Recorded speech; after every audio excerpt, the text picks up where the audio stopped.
working with you again. And Wheelersburg's been lights out all year. They opened the season with a 29-0 win over Waverly and gave up 2 runs in their first 6 games. So they've been a juggernaut all the way through. In the tournament, they've only been scored on in 1 game. That was their district championship game against Wellston. Everything else has been a shutout.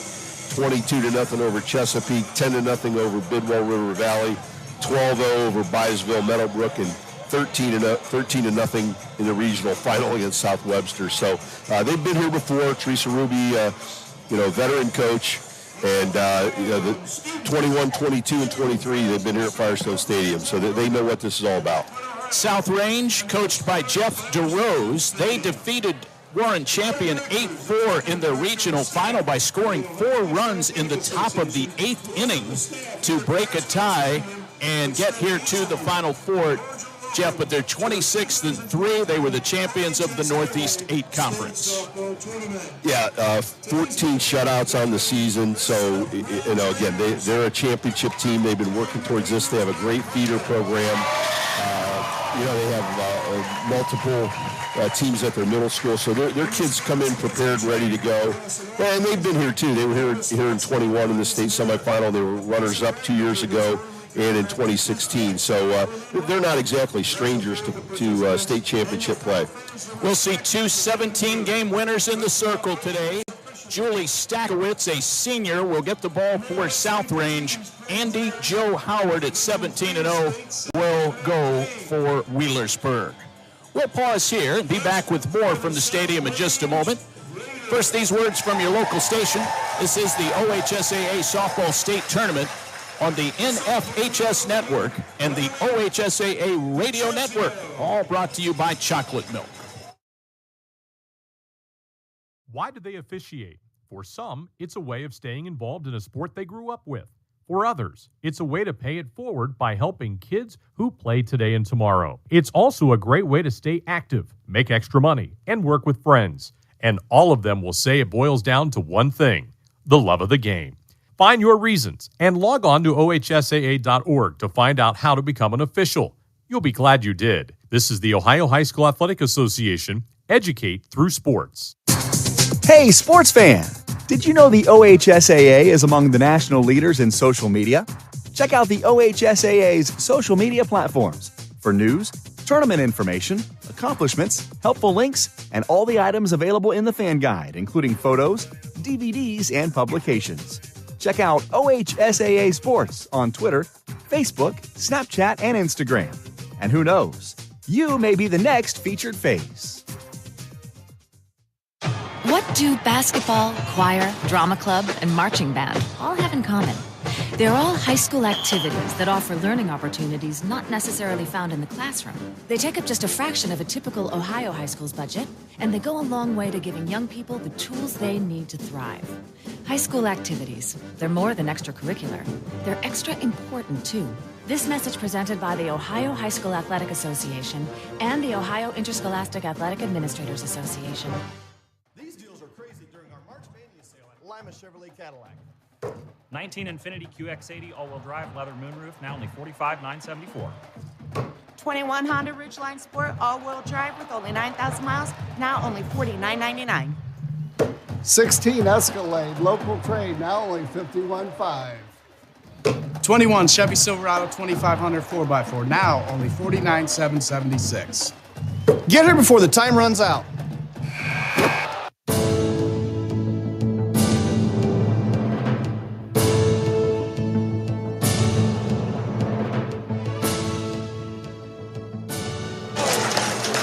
Beautiful, bright sunshine, a very light breeze blowing here in Akron, Ohio, as we get ready for South Range and Wheelersburg. Here are the lineups. First off, for South Range, the Raiders will be the visiting team in the game. Kira Brogan will lead off and play short.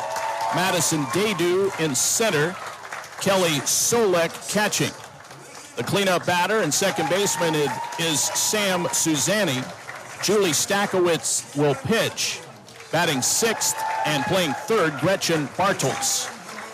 Lower third of the order, Jaylee Wilt at first, Anna A. in right.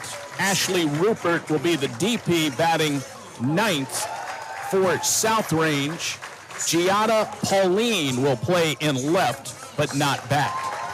For Wheelersburg, Ava Estep will lead off and play in left. Haley Deuce Myers will catch. Macy Eaton at first base. Hitting cleanup, the shortstop, Katie Boggs. Andy Joe Howard will pitch and bat fifth. Sydney Skyver at the hot corner. Hitting seventh, the DP, Kaylin Carter. Emma Smith at second. And Riley Lang will play in right field and bat ninth. Those are the starting nines. Again, Andy Joe Howard in the circle for Wheelersburg. Julie Stakowitz will be in the circle for South Range.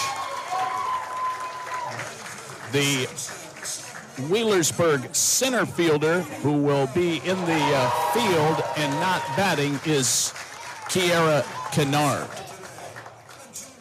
26-3 for South Range. They defeated Warren Champion 8-4 in 8 innings in their regional final. And Wheelersburg, as Jeff mentioned, has just powered their way through all comers. They defeated South Webster 13-0 in their regional final. And Wheelersburg, who won the state title a year ago, 57-1 in their last 2 years.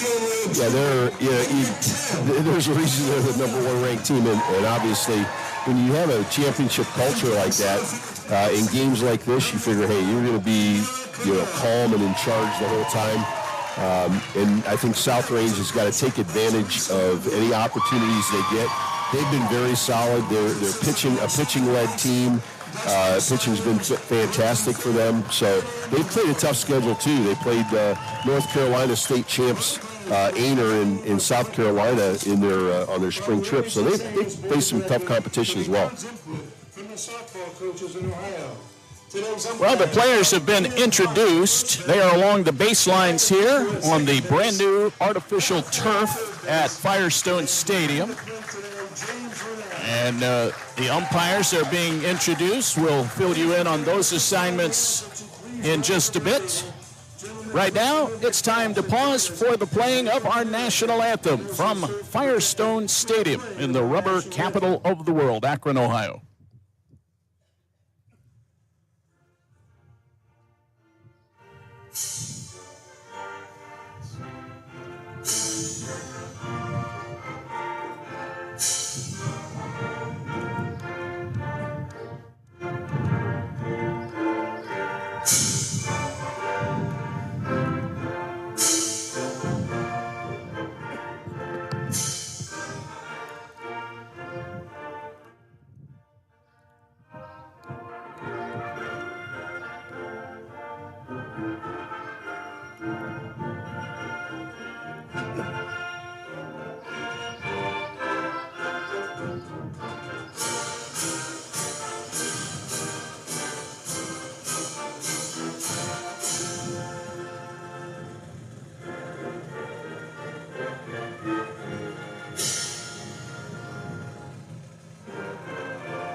That's our national anthem. We are set for softball, South Range, and Wheelersburg next. Let's pause for these messages from the Ohio High School Athletic Association. This is the state softball Division III state semifinals, brought to you by Chocolate Milk. Everyone knows chocolate milk is delicious, but who knew chocolate milk was a noteworthy source of nourishment? It's packed with essential nutrients. Who knew chocolate milk was an exceptional source of energy? Plenty of protein and carbs to fuel and replenish. Who knew chocolate milk was a remarkable way to rehydrate? Water and electrolytes to replace fluids. When you're active, chocolate milk is a delicious way to nourish, energize, and rehydrate. Choose chocolate milk. Hey fans, June 15th is OHSAA Day at Raising Cane's locations all across Ohio. Go to any Ohio Raising Cane's locations from 4 p.m. to close and mention OHSAA, and a portion of your sale will go towards supporting student athletes in Ohio. Find your local Raising Cane's location by visiting raisingcanes.com and log on to ohsaa.org to follow high school sports in Ohio. Get out on June 15th for OHSAA Day at Raising Cane's and support student athletes in Ohio. You're listening to the Ohio High School Athletic Association State Softball Tournament on the OHSAA Radio Network. Once again, we welcome you, David Wilson, along with Jeff Kurtz and our crew from TKDS Sports. Ryan Baker also helping out here on our broadcast table. The brand new turf here at Firestone Stadium, ready for its second game of the day, part of our quadruple header. Division II coming up later on at 3 and 5:30. Wheelersburg will be the home team, and we are ready for action. South Range with Kiara Brogan coming to the plate. She is a left-handed batting freshman shortstop.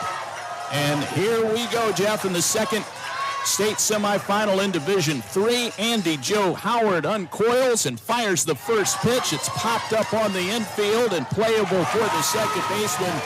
That is Smith. Emma Smith makes the play. That's the way today's game begins. We get this one started right on time at 12:40. Again, we have 87 degrees here in Akron, and that'll bring Madison Daydew to the plate for the Raiders of South Range. Canfield really celebrating this weekend. Canfield in the state final field as well. Yeah, it's been a winning culture over there. The South Range's football team won the state title, and so this is high energy for them. Daydew, a junior, batting .430, no homers, 20 runs batted in. First inning, no score. We have the bases empty. Andy Joe Howard, the lefty, a foul on a slapper by Daydew, and that's a strike to even the count up at 1-1 strike.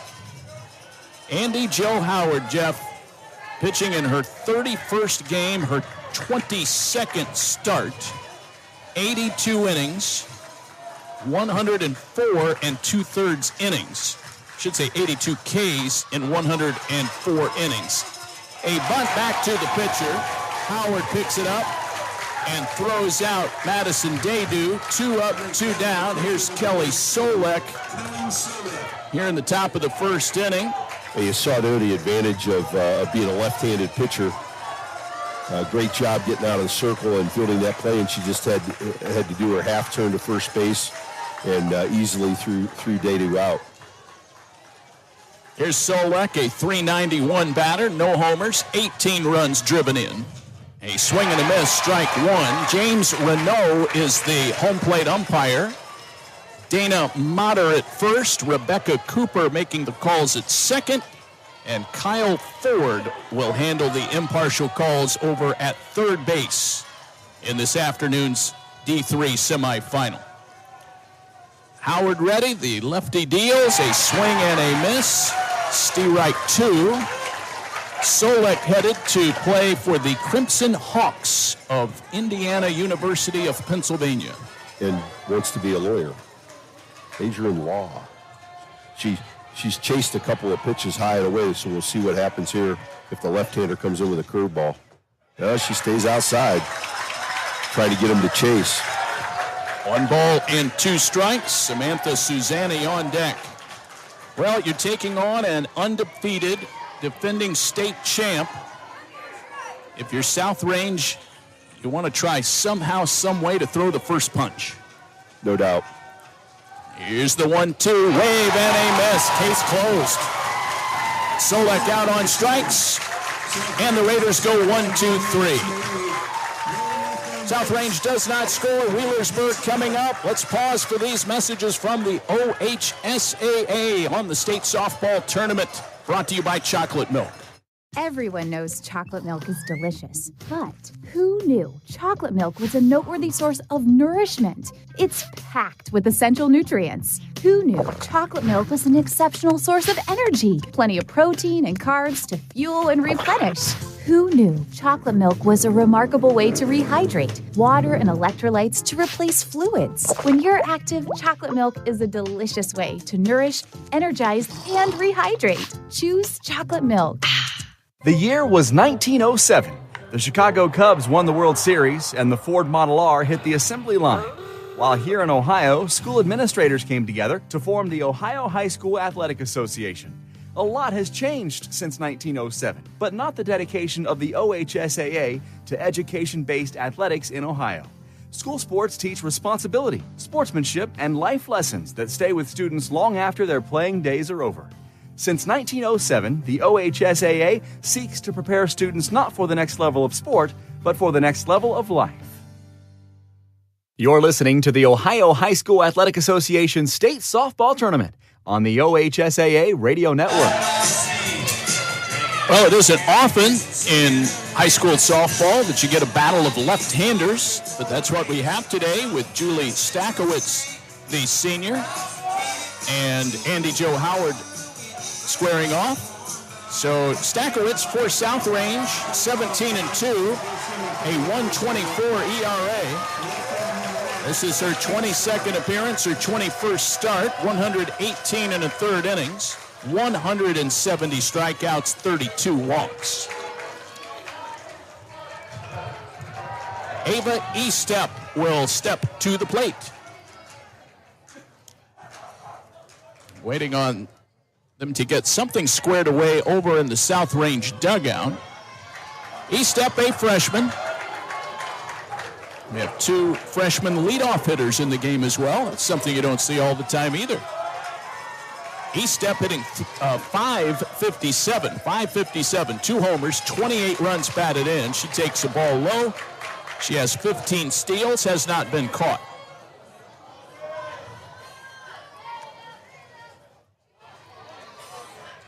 Next pitch. Spins in there a little bit inside.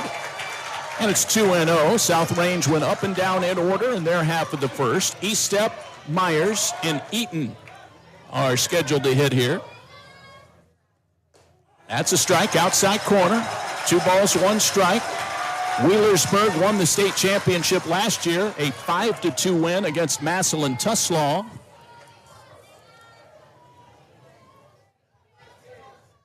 The pitch, Estep slaps it down the left field line. It's foul.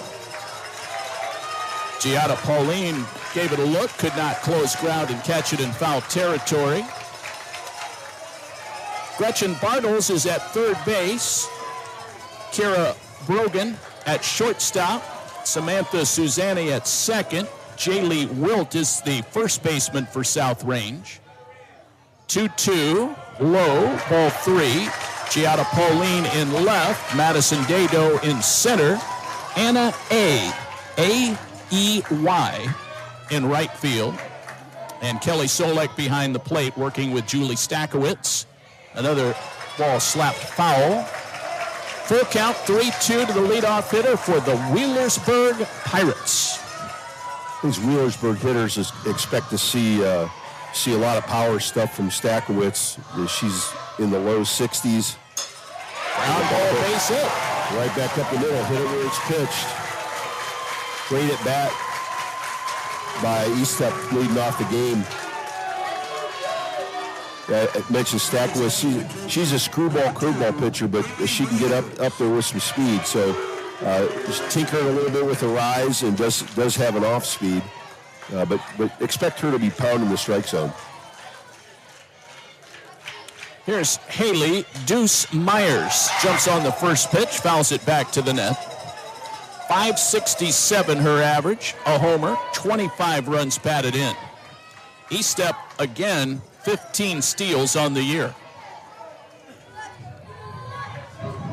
Macy Eaton on deck.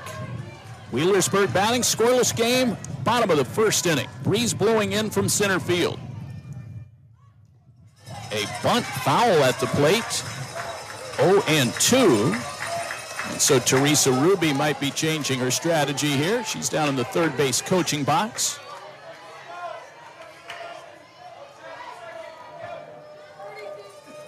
0-2 on its way from Stakowitz, the lefty, outside, ball 1.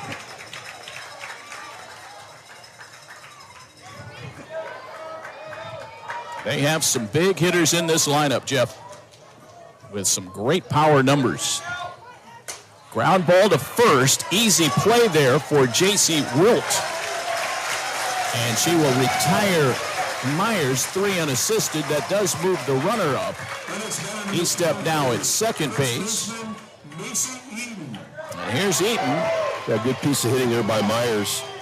Didn't get the bunt down. She tried to sacrifice on a pitch that was out of the strike zone, but ended up getting the ball that she could hit to the right side. So it works like a sacrifice and gets the runner in scoring position. High to the left-handed batting Eaton, who is signed to play at the University of Virginia. She's hitting .590, 14 homers, 52 runs batted in. Deep knee bend at the plate in her stance. She takes a ball inside. 2-0. Runner in scoring position here. No score in the bottom of the first. Boy, what a great day we have weather-wise for this opening day of the tournament. More games tomorrow in Divisions 1 and 4. And then all 4 big championship games on Saturday as a strike is called against Eaton, the senior.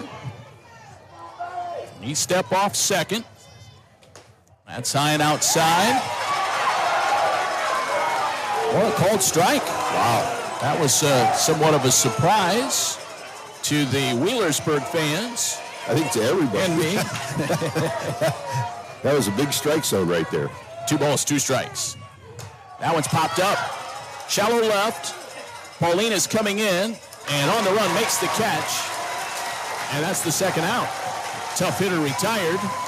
And Katie Boggs will step to the plate. Jeff, if we go back a step, it went to 2-2 instead of 3-1. How did that change the at-bat?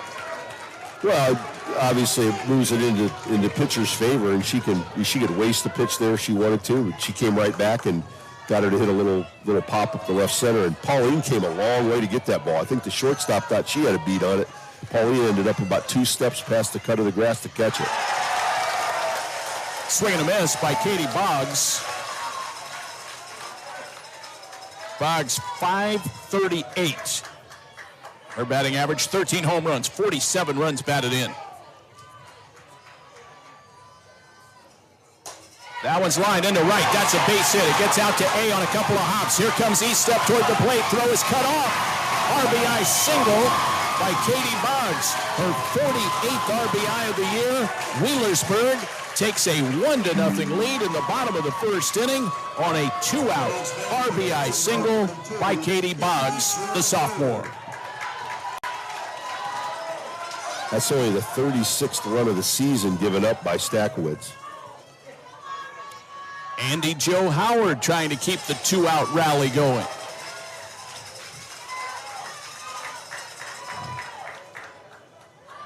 That was a nice piece of hitting by Boggs. Just took that outside pitch, let it track deep, and flipped it over to second baseman's head.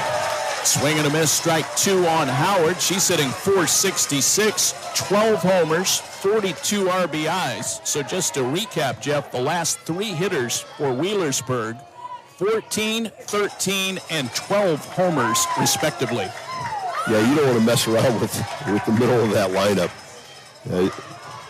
At 2, 3, 4, 5, and here can put a lot of runs up on the board. Still 0-2 to Howard. Runner at first base is Boggs. And the pitch. Boggs goes, a swing and a miss, inning over. A strikeout caps the inning, but one big run on a couple of hits for the defending state champion Pirates. 1-0 Wheelersburg. We'll pause now for these messages from your local station. You're listening to the OHSAA Softball State Tournament brought to you by Chocolate Milk. What do basketball, choir, drama club, and marching band all have in common? They're all high school activities that offer learning opportunities not necessarily found in the classroom. They take up just a fraction of a typical Ohio high school's budget, and they go a long way to giving young people the tools they need to thrive. High school activities, they're more than extracurricular. They're extra important, too. This message presented by the Ohio High School Athletic Association and the Ohio Interscholastic Athletic Administrators Association. Hey, Dad. Yeah. You remember that ball game we went to a couple years ago? Sure. And how you didn't have enough cash for 2 hot dogs, so you walked with me on your shoulders until we found an ATM? And then when we got back to our seats, we never saw the hot dog guy again. Well, I don't remember all that. Yeah, that was an awesome game. You never know which moments will be the ones they'll remember forever, so take time to be a dad today. Learn more at 1-877-4DAD-411 or visit fatherhood.gov. Brought to you by the U.S. Department of Health and Human Services and the Ad Council.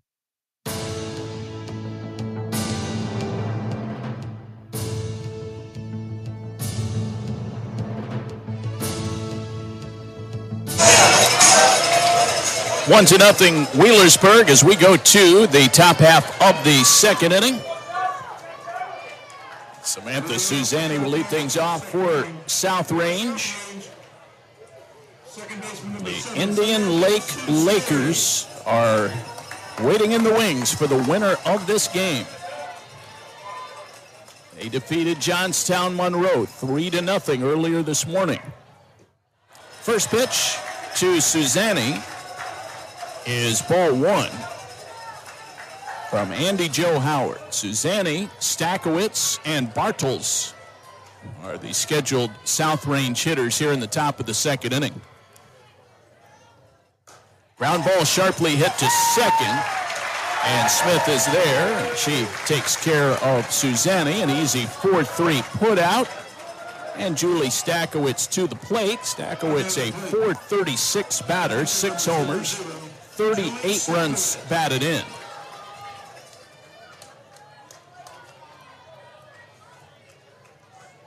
One to nothing Wheelersburg here at Firestone Stadium in the Division III semifinals.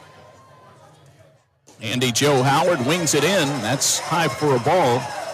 And it's worth noting early, Jeff, that Wheelersburg, for all of the other great attributes of this team, as we're ready for the 1-0 to Julie Stakowitz, pitcher facing pitcher here. And that is low for a ball.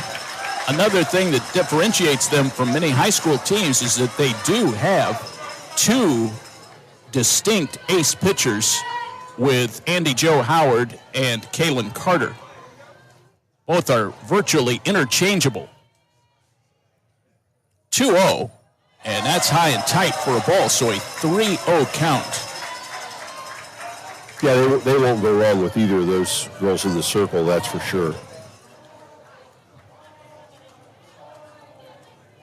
Myers, the catcher, will head out and hand the ball back to Andy Joe Howard.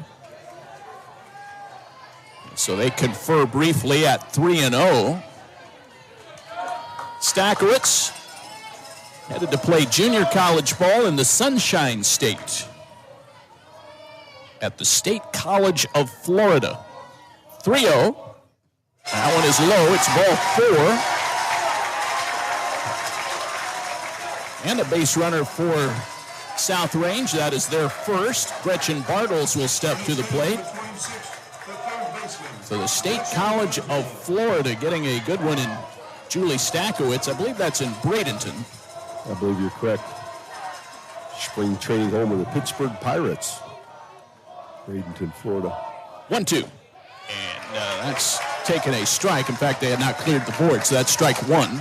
0-1 to Bartels, hitting .307, 22 runs batted in. A 1-0 Wheelersburg lead here in the top half of the second inning at Firestone Stadium. Here's the 0-1. That one is taking a strike, and a snap throw down to first. Very close play. Stakowitz diving back at the last second. Jeff DeRosa does not want that to be any closer. Bartels, a junior, swings and misses strike 3.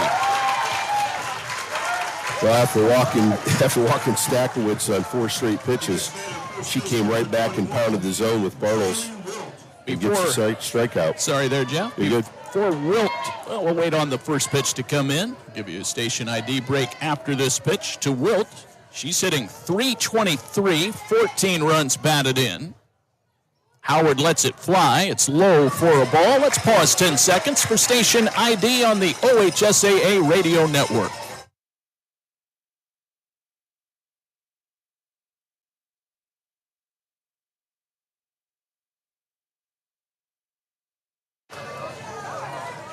One ball, no strikes to the sophomore, Jaylee Wilt. 2-0.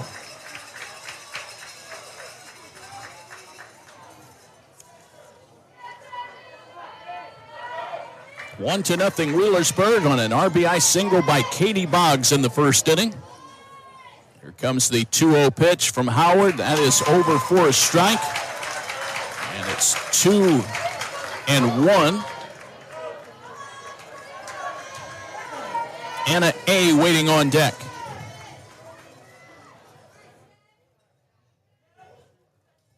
Next pitch.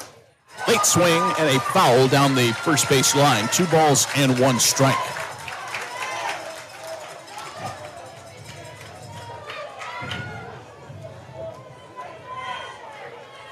.225 to straightaway center field. 200 down each line here at Firestone. 2-1 pitch on the way from Andy Jo Howard. That's fouled back. Oh, good battle here. South Range has a base runner via a walk. 2 balls, 2 strikes.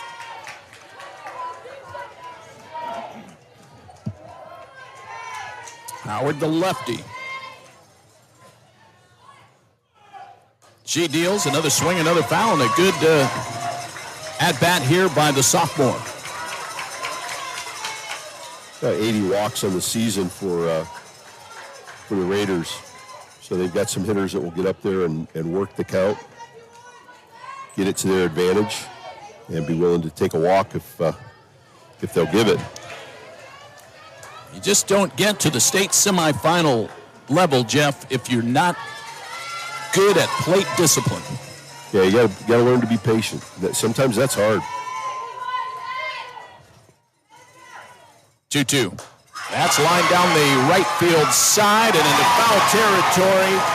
Riley Lang runs it down and makes the catch to retire the side. Nothing comes of the one-out walk after an inning and a half. Wheelersburg 1, South Range nothing. Time for these messages from the OHSAA. You're listening to the State Softball Tournament brought to you by Chocolate Milk. Spectrum News 1, a new kind of news channel dedicated to refreshing storytelling and empowering communities across the Buckeye State. With your local forecast every 10 minutes and all of the essential news you need 24/7. Plus, in-depth shows and exclusives focused on your community. Always Ohio, always refreshing, always on. We are Spectrum News 1, exclusively on Spectrum. Why do they officiate? For some, it's a way of staying involved in a sport they grew up with. For others, it's a way to pay it forward by helping kids who play today and tomorrow. It's also a great way to stay active, make extra money, and work with friends. And all of them will say it boils down to one thing: the love of the game. Find your reasons and log on to ohsaa.org to find out how to become an official. You'll be glad you did. This is the Ohio High School Athletic Association. Educate through sports. You're listening to the Ohio High School Athletic Association State Softball Tournament on the OHSAA Radio Network. Here come the Pirates in the bottom of the second. Sydney Skyver takes a ball high from Julie Stakowitz. A 1-0 ball game with Wheelersburg leading. Skyver hitting .370 with 5 homers, 26 runs batted in. 2 balls, no strikes as that one sails inside. Kaylin Carter on deck, and then Emma Smith. Next pitch, that's a fly ball, center field. Dado drifting to her left makes the catch. 1 up, 1 down. Kaylin Carter to the plate. Well, our first game, Jeff, was really a pitching-dominated game through 5. And then Macy Walters of Johnstown went down with an injury. That sort of gave an opening for Indian Lake, which they took advantage of, scoring 3 runs off reliever Dakota Staffen. And the Lakers won that game 3-0, but we wish Macy Walters the best. Just a very unfortunate development for the Johnnies. This one fouled back by Carter, the DP.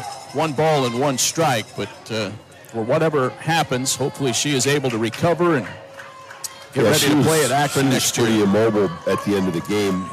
Obviously, they had her knee iced up and carried her out to the line for the post-game handshake, and then carried her out to left field. That one off the knob, but no got a piece of her hand, so hit by pitch, and they have a base runner.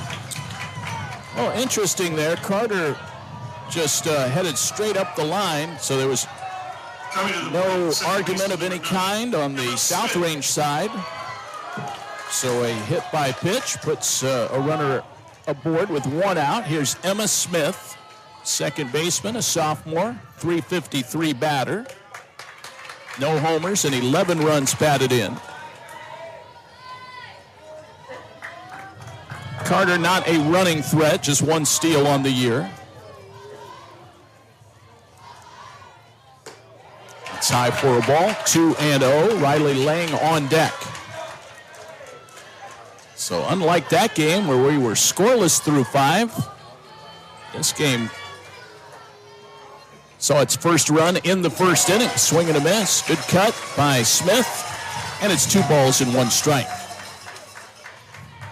A lot more activity on the base paths so far in this one. Julie Stakowitz in the circle. There it goes. And a bunt. It's going to bounce off the first baseman's glove, and Wilt has no play. And all hands are safe. Carter moves up to second base. Smith aboard at first. When that ball was not caught in the air, it became all kinds of trouble. Right. Should be scored a sacrifice at an E3. Our next batter, right fielder number 10, Riley Lang. Well, Riley Lang will be the hitter. She's the number 9 hitter in the order. That one is high for a ball.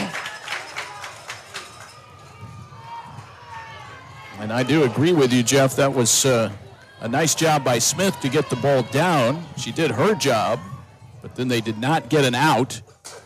This one is popped up on the infield, playable for Kira Brogan, and she makes the catch. 2 outs, runners have to hold.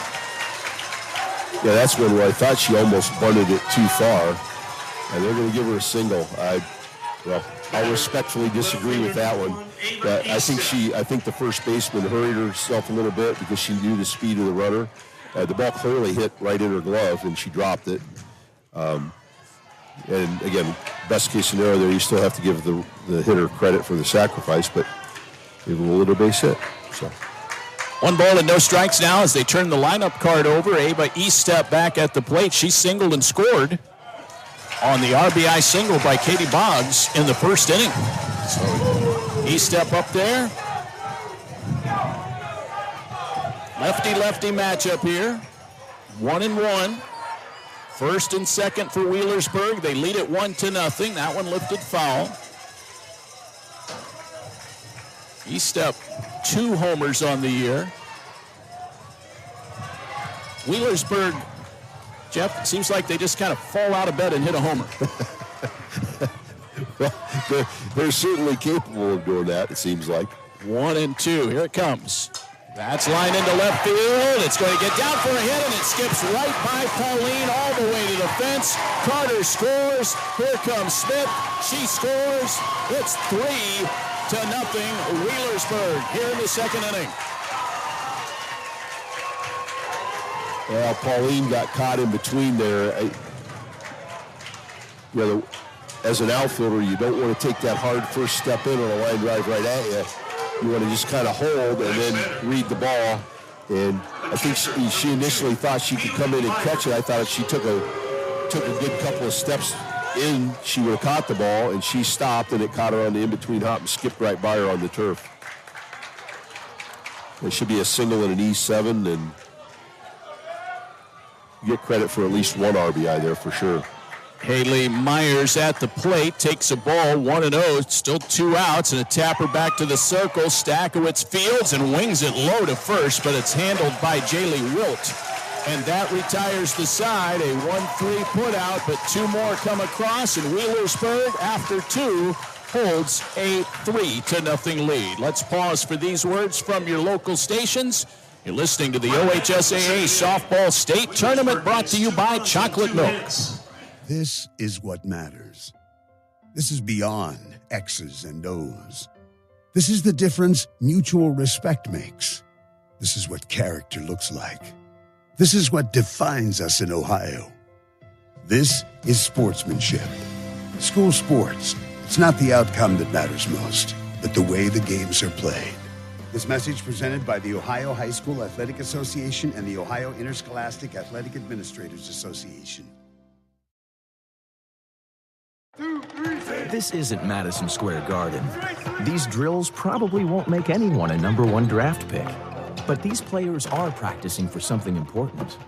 While they work on their jump shots, they're also learning teamwork, discipline, self-confidence, how to deal with wins and losses. Skills that will make them winners long after they leave the court. Support high school activities in your community, because when kids take part, they get set for life.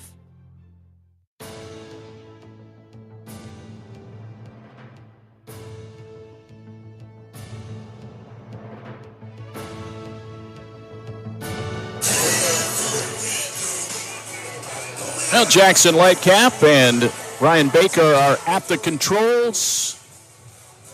Tim Capel on graphics. Ethan Kokentite on camera. David Wilson, Jeff Kurtz, Kevin Fowler supervising. Tim Streed pulling the strings from somewhere in the Columbus area. Great to have you with us for coverage of this 45th annual Girls Softball State Tournament. We're in Division III in the state semifinals. Wheelersburg, 30-0. They are off to a 3-0 lead in this game, but we have a long way to go. And here come the South Range Raiders in the top half of the third. Anna A. will lead things off. A, Rupert, and Brogan, as the Raiders will try and answer. A hitting .361, 3 homers and 15 runs driven in. And she fouls off the first pitch. It's 0-1. Andy Joe Howard staked to a 3-run cushion.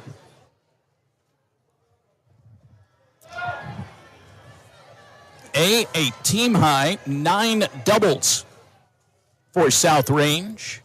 Ground ball sharply hit to second. Flagged down by Emma Smith. Fell down to her knees and then still had time to throw to first in time to get A out. Get it? Get A out? And out? See what I did there? Yeah, I did see that. That was a nice play by the second base. I think the turf monster got her a little bit there. You know, if you lined up all of Anna A's brothers and sisters, you'd have straight A's. Straight, oh, look at you. Swing and a miss by Ashley Rupert. 0-1.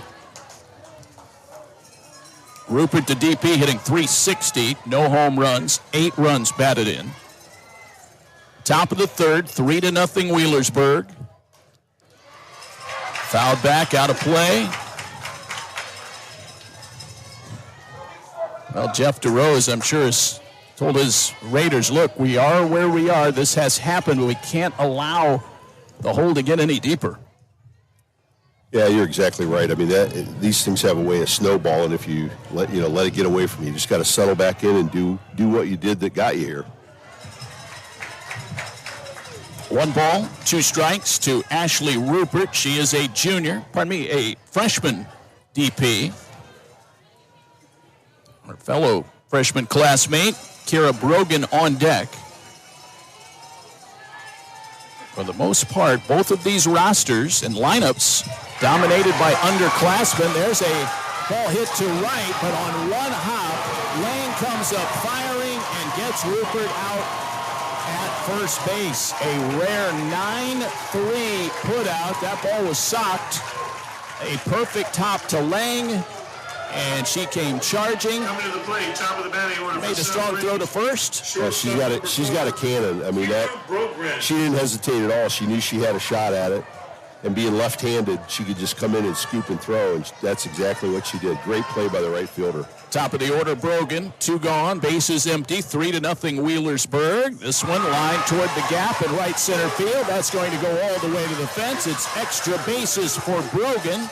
And she rounds second and almost ended up getting too far off the bag as the ball arrived, but she dives back in safely. Upends the shortstop Boggs. A 2-out double. That's the first hit of the game for South Range. Well, Jeff was calling her over to third, and she looked down and then looked back up and realized that she wasn't going to make it, and the defense was calling for the cut to third, and that's why the shortstop ended up falling over because she was ready to turn and throw. Here's Madison Daydew. Tap back to the circle in the first inning. Runner in scoring position for South Range, and a high fly ball, shallow center. Kennard comes in, she makes the catch, and that retires the side. No harm done by the 2-out double. After 2 1/2 innings, Wheelersburg leads South Range 3-0. Let's pause for these words from the OHSAA. You're listening to the state softball tournament brought to you by Chocolate Milk. You practice hard, you play hard, you're always reaching for your goals. You reach for the next point, the next yard, next win. And after the game, reach for low-fat chocolate milk. It has the fluids to rehydrate you, the right mix of protein and carbs to refuel you, and the vitamins and minerals to help you build strong bones and bodies. Fuel up with chocolate milk. For more information, visit drink-milk.com. Hey fans, June 15th is OHSAA Day at Raising Cane's locations all across Ohio. Go to any Ohio Raising Cane's locations from 4 p.m. to close and mention OHSAA, and a portion of your sale will go towards supporting student athletes in Ohio. Find your local Raising Cane's location by visiting raisingcanes.com and log on to ohsaa.org to follow high school sports in Ohio. Get out on June 15th for OHSAA Day at Raising Cane's and support student athletes in Ohio. You're listening to the Ohio High School Athletic Association State Softball Tournament on the OHSAA Radio Network. As we rejoin you here for the bottom half of the third inning, Macy Eaton of Wheelersburg cranks a home run to left field. Her team high 15th of the year. That makes it 4-0 Wheelersburg. What a way to start the bottom half of the third inning as Eaton tees off. That's her 53rd RBI. And Wheelersburg taking just another step toward that state championship game on Saturday. Now up 4-0. That was a no-doubter when she hit it. Swing and a miss by Katie Boggs.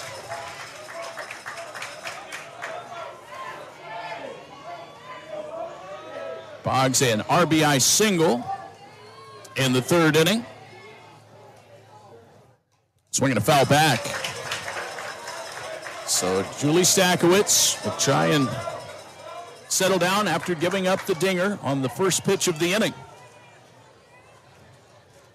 And you got to believe that the Rangers are a little shell-shocked here. I mean, this pitching staff's thrown 15 shutouts this year. And they've already given up 4 runs here. The most runs they gave up during the regular season was 7, and that was on their spring break trip. 1 ball and 2 strikes to Katie Boggs. The sophomore strikes out, but the ball got away from Solek, and the throw to first too late. That'll be a wild pitch as that one sailed way over into the other batter's box. A swing and a miss, but no out recorded. Andy Joe Howard to the plate. Number 32, Andy Joe Howard. 1 in, nobody out. 1 runner on base, low and away, and a block by Solek. Howard struck out in the first inning. Jeff, I was just looking at the game-by-game results for Wheelersburg. As this one is fouled back to the net. 1-1. I just jotted down a note that 22 times in their 30 games, Wheelersburg has registered double digits in runs, 10 or more. 22 times. Well, for a ball, 2-1. And they've had 17 shutouts this year. So, 32 shutouts between these two teams just tells you what kind of pitching, both teams have. Swing and a miss, 2-2. Andy Joe Howard. And then you look at this lineup with just one senior in the starting 9. That's Macy Eaton, who just homered. 2-2 is high for a ball. And a 3-ball, 2-strike count.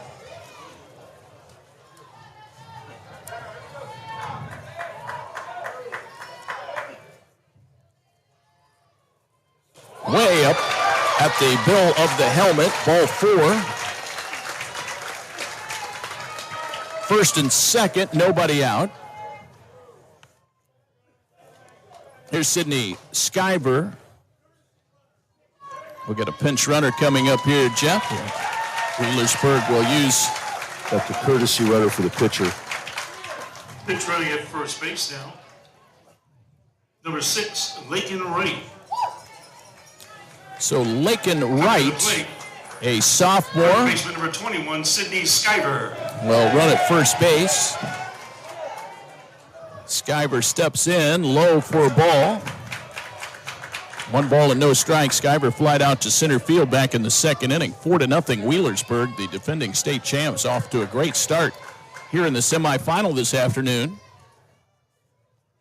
That one's hit hard on the ground. Base hit, left field. Coming to third is Boggs. She'll turn the corner. She heads for home. She scores.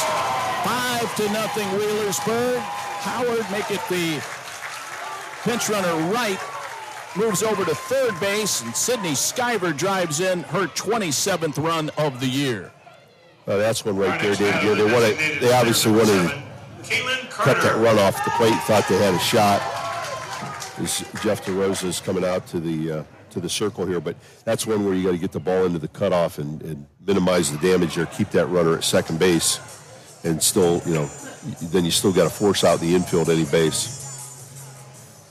All right, now they are looking at first and third with nobody out as the conference continues in the circle for South Range.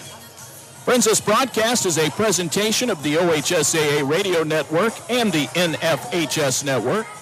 Any commercial use, retransmission, or distribution without the express written consent of the OHSAA and NFHS is strictly prohibited. The announcers and production staff for the game were selected by the OHSAA. For more info, log on to ohsaa.org. Called strike here to Kaylin Carter. He's trying to do some real damage. A move down to second by Skyver. She gets there without a throw. Second and third now. So 2 runners in scoring position. 5-0 Wheelersburg. And that one is high for a ball. 1-1.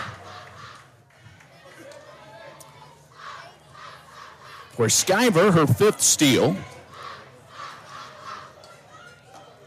Low for a ball.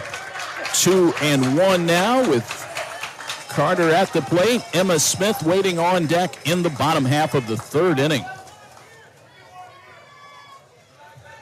Well, if you're Wheelersburg right now, you really want to hit the gas pedal, swing and a miss, 2-2, and just take all air out of the sails, so to speak. Yeah, no doubt. We talked earlier off the air about Macy Eaton. She hit a home run last year in that championship game, and they intentionally walked her the first 2 times she came up, and there's reason for that. And, here, South Range pitched to her, and she left no doubt that she's still got that power stroke. Carter, right-handed batter, payoff pitch. That one is just outside. Boy, that didn't miss by much. Stakowitz a little frustrated. That loads the bases. Runners everywhere for the Pirates of Wheelersburg. Emma Smith will bat. Everybody's up now. They moved the whole infield in because everybody's coming to the plate on the ground ball here. That one's a strike, although it looked in the same exact spot as the ball 4 pitch to Carter. But that one goes the way of Stakowicz on the borderline pitch. The next one fouled back. Boy, she took a healthy cut at that one. Would love to have that one back again. 0-2. Now this does a couple things, for a hitter. And the outfield has stayed deep here, so you just increase the amount of space between your infielders and your outfielders to try to cut a runoff at the plate. She swings and strikes out. Boy, that's a huge strikeout. They get an out on the board. Her second strikeout of the inning, but if you recall, the first was wiped out by a wild pitch. Right. Yeah, and defensively, South Range is going to stay in the same situation here. They want to stop the bleeding right here, so they're going to cut off the run at the plate if at all possible. It's Riley laying up there right now, and that one is popped up on the infield, maybe playable behind the plate, and a catch made by Kelly Solak, the catcher who lost it momentarily and ended up catching it, running over toward her own dugout, and never offloaded the mask. That was a great recovery by Solak. And if you notice, neither the pitcher nor the first baseman went after that ball. I mean, they were talking, but they didn't come after it. So it was all up to Zolik behind the plate. She made a heck of a recovery to go get that. Ava Eastep at the plate right now. She takes a strike. It's 0-1, and Stakowicz really trying to bear down here and get out of this jam with no further damage. 2 runs are in, but the bases are loaded as the Pirates look to throw the knockout punch. Ball outside. 1-1 now. Eastep, 2 hits today, an RBI. So she's already had a great semifinal. It's only the 3rd inning. 1-1. Lifted in the air down the left field line. That will drift over the side fence and out of play. Lakin Wright is the lead runner. She is running for Howard at third base. Skyver at second. Carter at first. Eastep is the 8th batter of the inning, and it's a ball high, 2-2.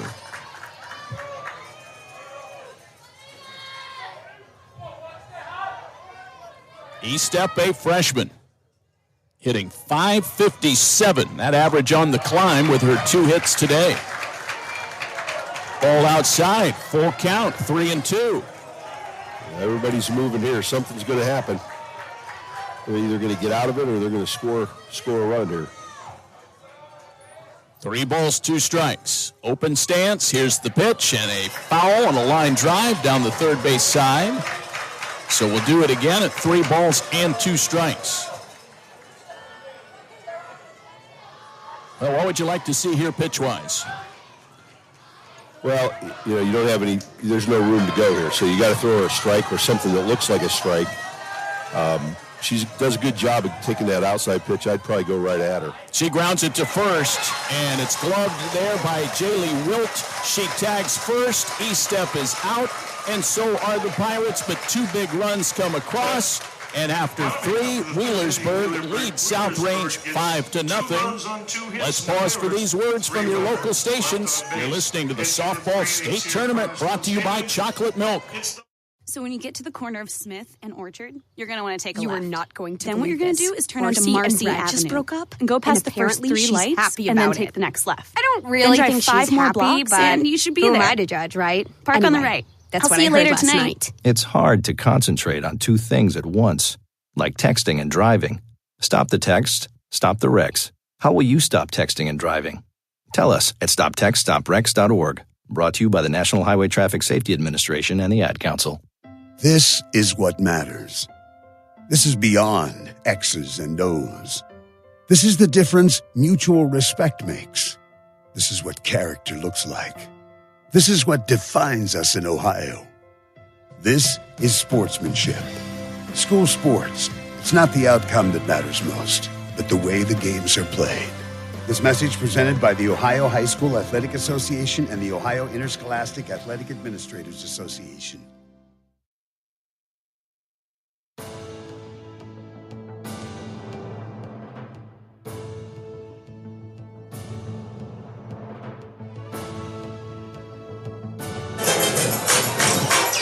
A 5-0 lead for the Wheelersburg Pirates, 30-0, ranked number 1 in Division III.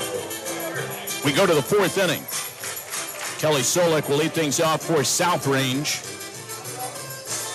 They have 1 hit so far today. Off the top half of the 4th inning for South Range, the catcher. Solek, Suzanne, and Stakowitz Solek are the scheduled batters for South Range here in inning number 4. Yeah, this is where you want to start making a move here. You got your 3, 4, 5 hitters up. Hopefully, as she bounces one into the left-handed batter's box for ball 1, hopefully your hitters have been paying attention here, making some adjustments, coming up there with a good hitting mindset to put the ball in play. Andy Joe Howard rocks into the motion. The left-hander brings it home. That one bounces up as well. It's 2 balls and no strikes to Solek, who struck out back in the 1st inning. Howard has 2 strikeouts so far. Not liking the ball. I couldn't tell whether she was just trying to throw her drop ball, but it looks like the ball was slipping out of her hand. She asked the ump for a new ball. He said no. He rubbed that one up a little bit. She was kind of flexing her fingers there like she wasn't happy with the seams and the grip she was getting on that ball.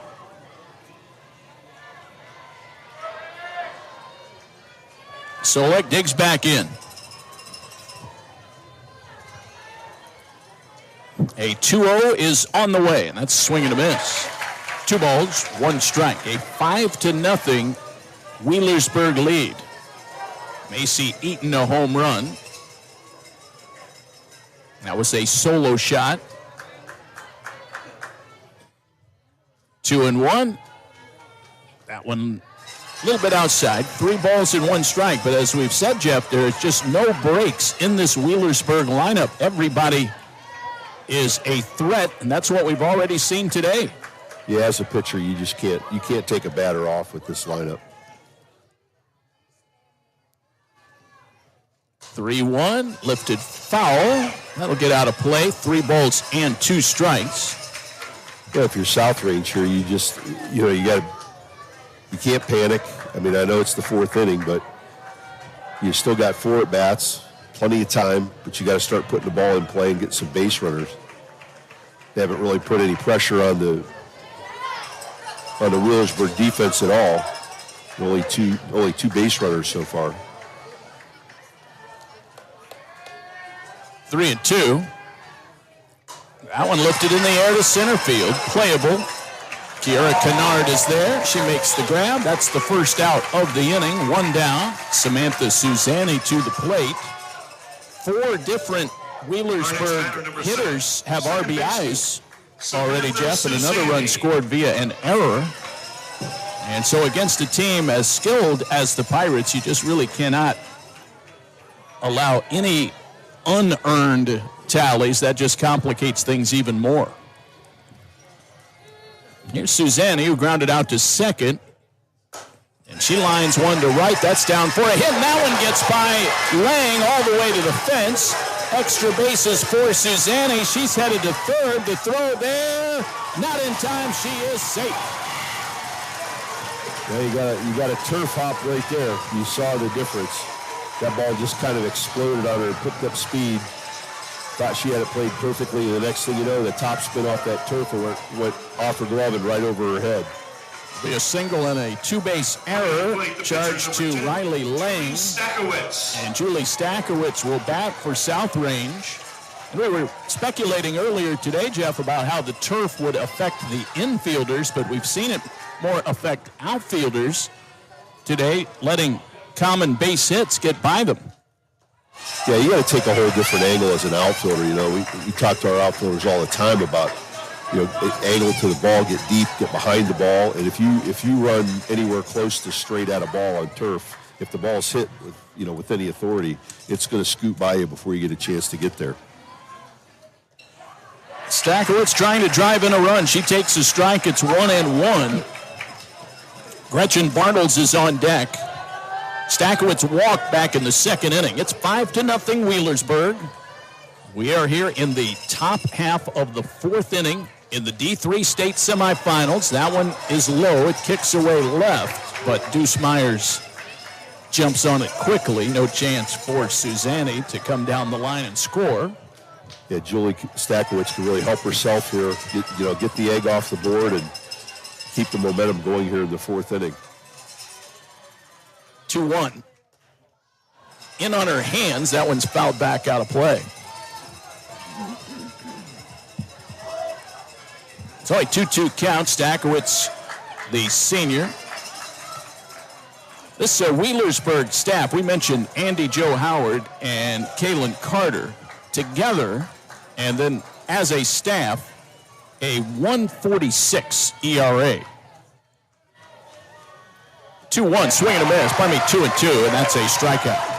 Stakowicz gone on strikes. That's number 3 for Andy Joe Howard. Gretchen Bartels. Third baseman Gretchen Bartels. That was a great pitch by Howard there. Down and in. That was either her drop ball or a screwball down. Probably a drop ball, but she got it in under the hands and great location. Blowing away on the first offering to Gretchen Bartels, who struck out in the second inning. 5-0 Pirates.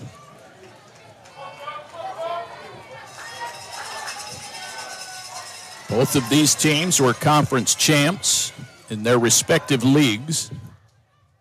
1-0, lifted in the air, very shallow right. Lane comes in, closes ground, makes the catch, side retired. No runs on a hit with an error, and a runner stranded at third for South Range. 5-0 Wheelersburg going to the home fourth. Let's pause for these messages from the OHSAA. You're listening to the State Softball Tournament brought to you by Chocolate Milk. Hi, I'm Ron Stokes, analyst for Ohio State basketball. I'm Jim Lachey, analyst for Ohio State football. Want an edge on your competition? Start by eating a balanced, nutrient-rich diet packed with protein, carbohydrates, and dairy. And finish with a low-fat or fat-free chocolate milk. It provides 9 essential nutrients to replenish the fluids lost when you've given it your all. You've trained, practiced, and played. Now fuel up with chocolate milk. For more information, visit drink-milk.com. American Dairy Association Mideast is a proud sponsor of Ohio State Athletics. Max Preps is your source for high school sports. From schedules to stats, live scores, rosters, video, and photos, Max Preps has it all. And when you download the Max Preps app, you can add your favorite teams and get notified on the go. Have your own personalized scoreboards and stay updated on the latest news surrounding your high school team. As a proud partner of the Ohio High School Athletic Association, Max Preps wishes every student, athlete, and coach out there a very successful season. You're listening to the Ohio High School Athletic Association State Softball Tournament on the OHSAA Radio Network. Bottom half of inning number 4. Wheelersburg leading South Range 5-0 in the Division III state semis. Here's a high fly ball. Very shallow center. Easy play out there for Madison Daydu, and she makes the catch. It's out number 1. And here's Macy Eaton, who homered number 23. Last inning. She's 1 for 2. Well, Stakowicz coming right at him, and Myers swung at the very first pitch. That's what she needs right now. Good quick inning, and get the Raiders back in here to try to do something offensively. This one is taken low for a ball. Eaton will play for the Cavaliers at the University of Virginia. That's called strike. 1 ball, 1 strike.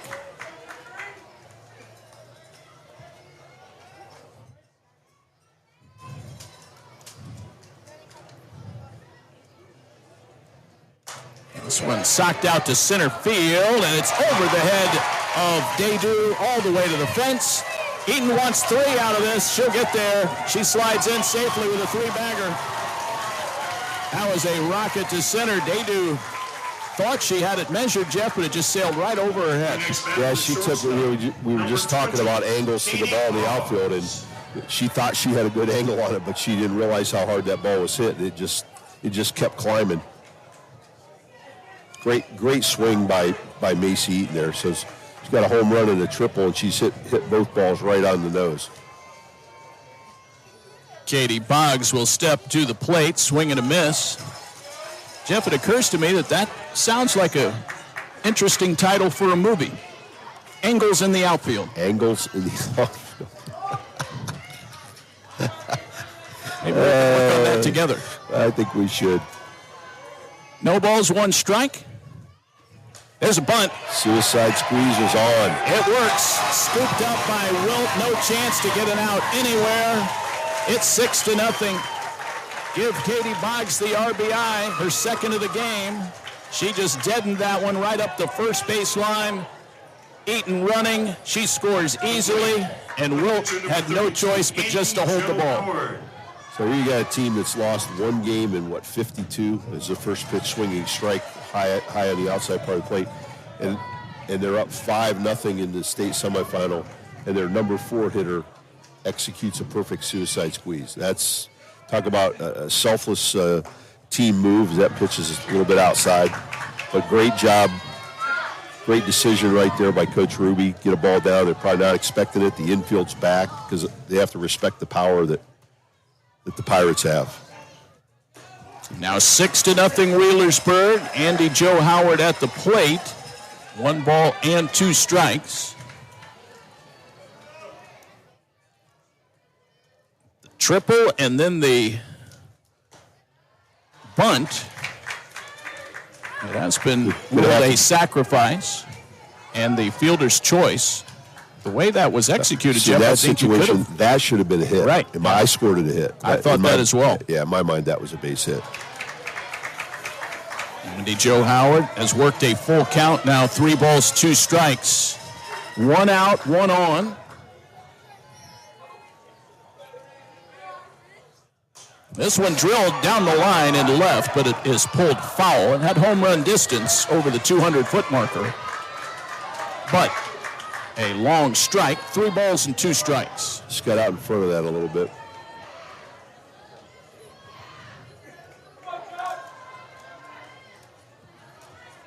Now 49 RBIs on the year for Katie Boggs. Ground ball to third. Runner was on the move, and so only one play. It's to first.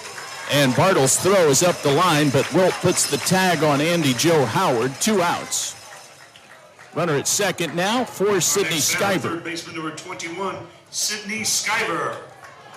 6-0 Wheelersburg, bottom of the 4th inning. Boy, this team is explosive and can obviously play the power game, but we've seen them showcase the small ball this inning as well with the bunt to get a run in. A sets up under a fly ball hit by Skyver. She makes the catch, inning over.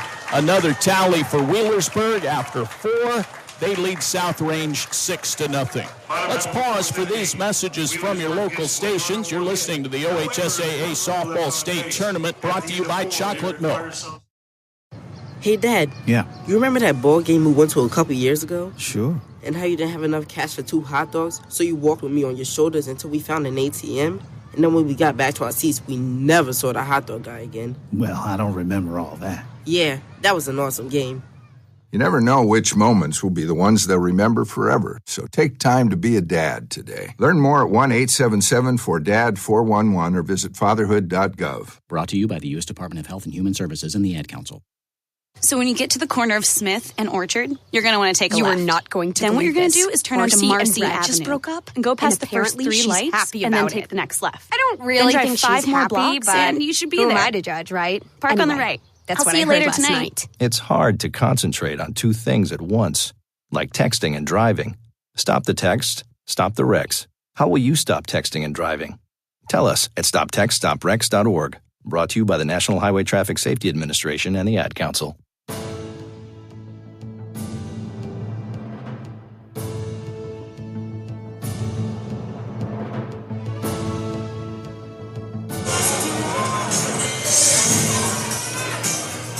Well, we go to the 5th inning. Jaylee Wilt will lead things off for South Range. David Wilson, Jeff Kurtz. Anna A. will lead will bat second, and Ashley Rupert. 6-0 now, Wheelersburg with a commanding lead. The number 1 team in the state. First pitch high for a ball. Wheelersburg's got to be very happy with where they are right now. They've even left a couple of runs out there, but firmly in command here. And for South Range, as their pitch is up in the zone, but called a strike. They just, they're down at the bottom third of their order here. They need to try to get a couple of base runners. Break in here a little bit. Yeah, Wheelersburg has left 6 base runners, Jeff, to your point. 1 ball and 2 strikes to Jaylee Wilt. Right-handed batting sophomore. South Range running out of opportunities here. Need to try to chip away in some form or fashion, but that's tough to do against a pitcher the caliber of Andy Joe Howard.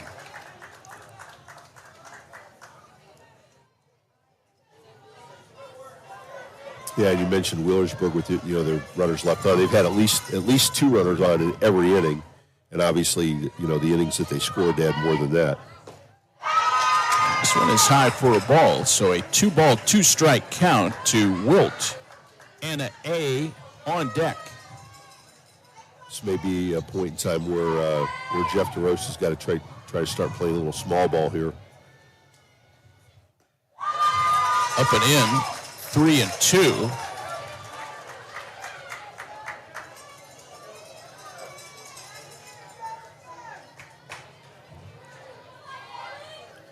Wheelersburg has scored in every inning so far. Swing and a miss. She went up the ladder with the fastball and strikes out Wilt. That's her 4th K. Well, after being patient there, Wilt wasn't chasing those high pitches, and then Howard climbed the ladder right there and got her to chase. And it's hard because at this point in the game, you start pressing a little bit. You tend to get out of your comfort zone, maybe trying to do something that something heroic. And really, all you need to do is a well-hit ball to right center. That is socked to right, and all the way to the wall. Ball is dropped. Lang had a glove on it, could not haul it in.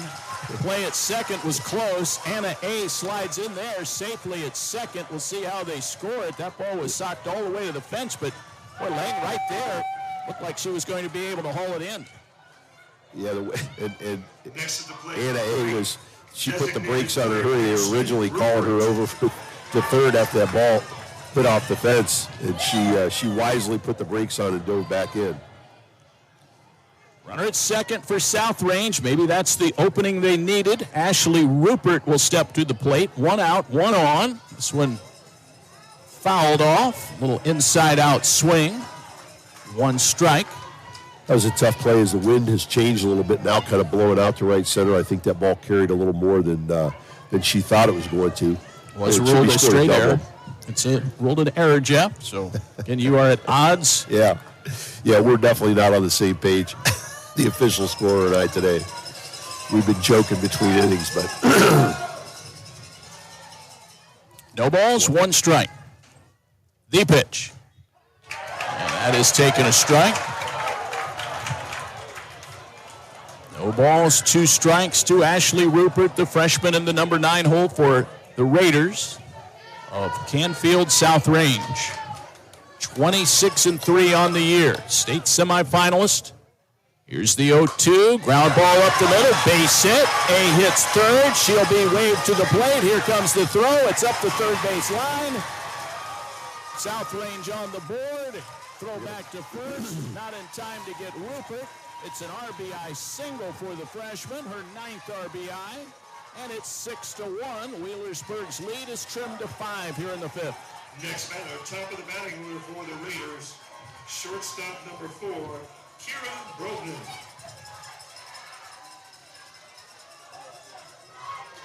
Yeah, Rupert almost got caught in no man's land there. She made the big turn, and probably, if she'd have broken as soon as the ball cleared the circle, she probably would have made it to second easily. She was a little hesitant and almost got picked off. There's a swing and a miss. 0-1. Now this is just what Howard wants. If she can get the South Range hitters to continue to chase that pitch up in the zone, she's going to be right where she wants to be. That one fouled back by Brogan. A double in the third. She's 1 for 2. Well, a break for the Raiders on the dropped fly ball. They're on the board now. There will not be a shutout in this game like we had in the first.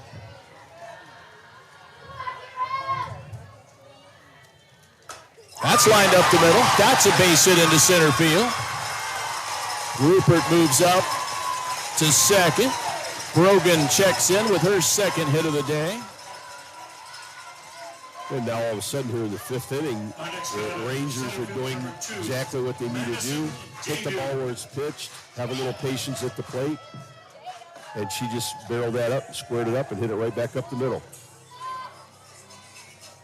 Well, Madison Daydew will be the hitter. But first, a conference in the circle for Wheelersburg with head coach Teresa Ruby.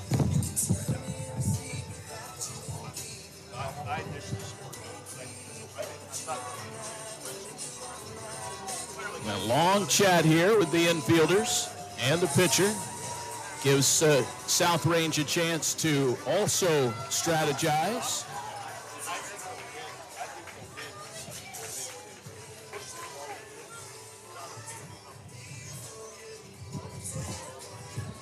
Meeting over.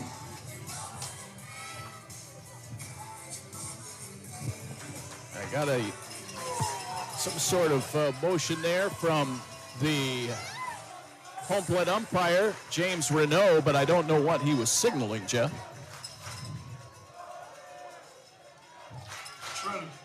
Pitch running now at second base. Number 17, Pauline.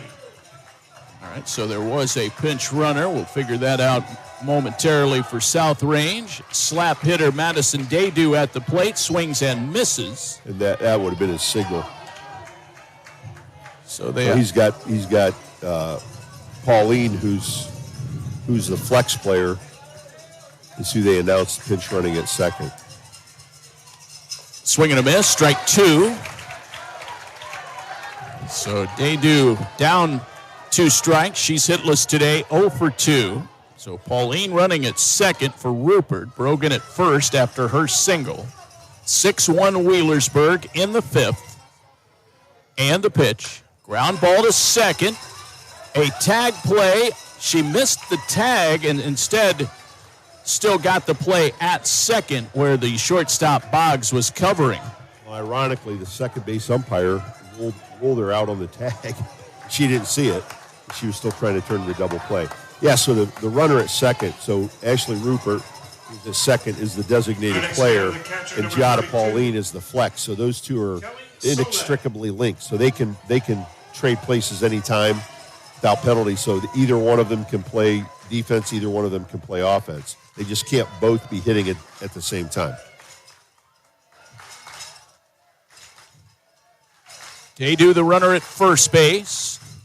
And that pitch way outside. Solek at the plate now, the number 3 hitter for South Range. 2 gone in the inning. A run is home. 6-1 Wheelersburg here in the state semifinals. Swing and a miss, runner going. No throw to second. So Daydew ends up at second base, her 14th stolen base of the year. Second and third. I'm not sure whether that was the designed play for the pitcher to cut that off or just because she's so tall, she stuck her glove up. Normally on a first and third situation, you got a couple of different play calls. You're either going to throw straight through, you're going to throw it hard right back to the pitcher, you're going to pump fake, or you're going to throw to the shortstop coming up and covering between the circle and second base to try to get that runner off the third. That one socked out to right field. It's going to hang up. It's caught by Lang, who earlier this inning dropped that long fly ball for an error. This time she picks off the line drive and prevents any further damage by the Raiders. They get a run after 4.5. Wheelersburg 6. South Range 1. Let's pause for these words from the OHSAA on the state softball tournament brought to you by Chocolate Milk. Everyone knows chocolate milk is delicious, but who knew chocolate milk was a noteworthy source of nourishment? It's packed with essential nutrients. Who knew chocolate milk was an exceptional source of energy? Plenty of protein and carbs to fuel and replenish. Who knew chocolate milk was a remarkable way to rehydrate? Water and electrolytes to replace fluids. When you're active, chocolate milk is a delicious way to nourish, energize, and rehydrate. Choose chocolate milk. So why do teenagers play high school sports? My reason why is a sense of purpose. My reason why is to inspire others. One reason student athletes seldom mention is to get an athletic scholarship. They know that only 2% of all high school athletes are awarded a sports scholarship. So why do they play? My reason why is friendship. Tell us your reason using the hashtag #MyReasonWhy. This message presented by the NFHS and the Ohio High School Athletic Association. You're listening to the Ohio High School Athletic Association State Softball Tournament on the OHSAA Radio Network. Here we go to the bottom half of the fifth inning. Wheelersburg looking to add to a 6-1 lead. South Range got a run, but was turned away with runners at second and third, Jeff. That was a big out recorded by Andy Joe Howard. Absolutely. Now we'll see the Pirates try to get back at it. Kaylin Carter's been on base twice, walked and got hit by a pitch. So see if she can continue her hot on base percentage here. That one low. 1 ball and 1 strike to Carter. Emma Smith, Riley Lang on deck and in the hole. Ava E-step if they get someone on base. It's a swing and a miss, and it's 1-2. 6-1 Pirates. They're the defending champs in Division III. Looking to advance to Saturday's game where they would potentially play Indian Lake if they are able to hold on to this 5-run lead and a tapper back to the circle. And Stakowicz throws out Carter, 1-3. Emma Smith. Well, here's Emma Smith now, 1 for 2.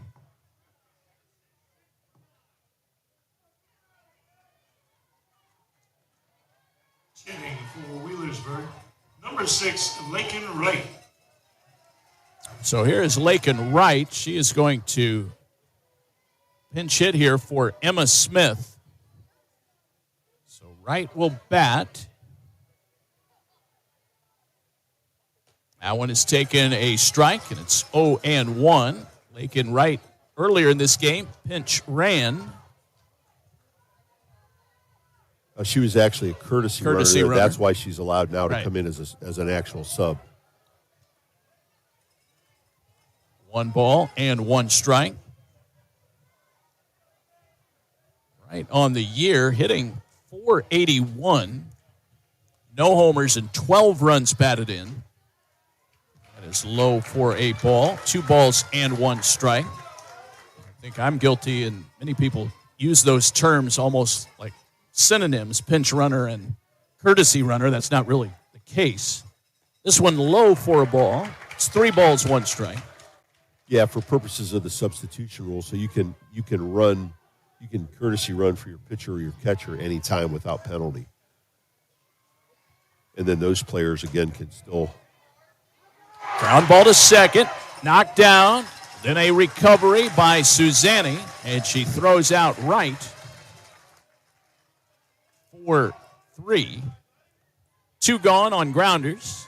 And here's Riley Lang. Next batter, number 10, right fielder Riley Lang. Lang 0 for 2. A 6-1 Wheelersburg lead. They're counting outs now. This one is a strike. By the way, the mercy rule would be in play were the Pirates able to rally here and extend the lead out to a 10-run advantage. But that is less likely now with 2 outs. But that is something to keep in mind. 1 ball and 1 strike to Riley Lang, the junior. Stakowicz fires it in there, and that's a strike at the knee. Stakowicz, a senior. What a year she has had, 17 wins.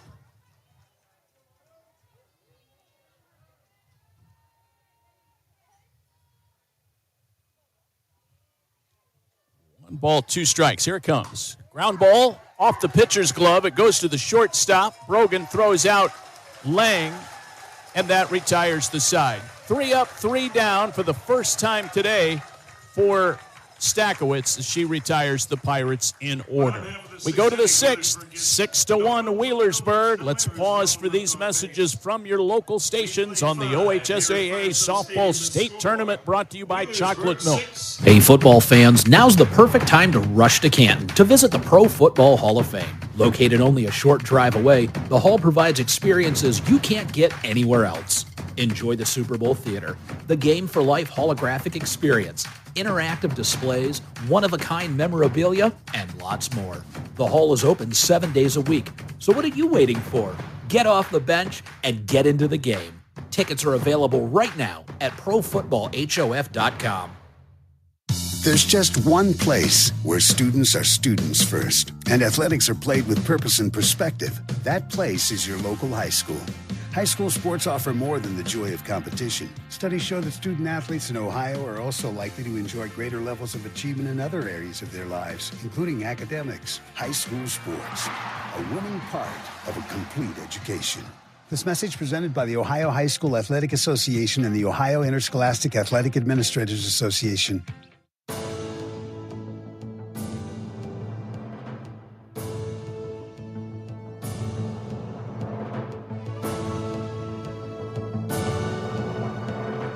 Go to the top half of the 6th inning. Samantha Suzanne will lead things off for South Range. 6-1 Wheelersburg. First pitch outside of ball, 1-0. Time is growing short for the Raiders. By the way, Jeff, I see Kaylin Carter heading out toward the bullpen to potentially be ready to pitch if she is needed. That one is lined back off of Howard. It goes to the second baseman.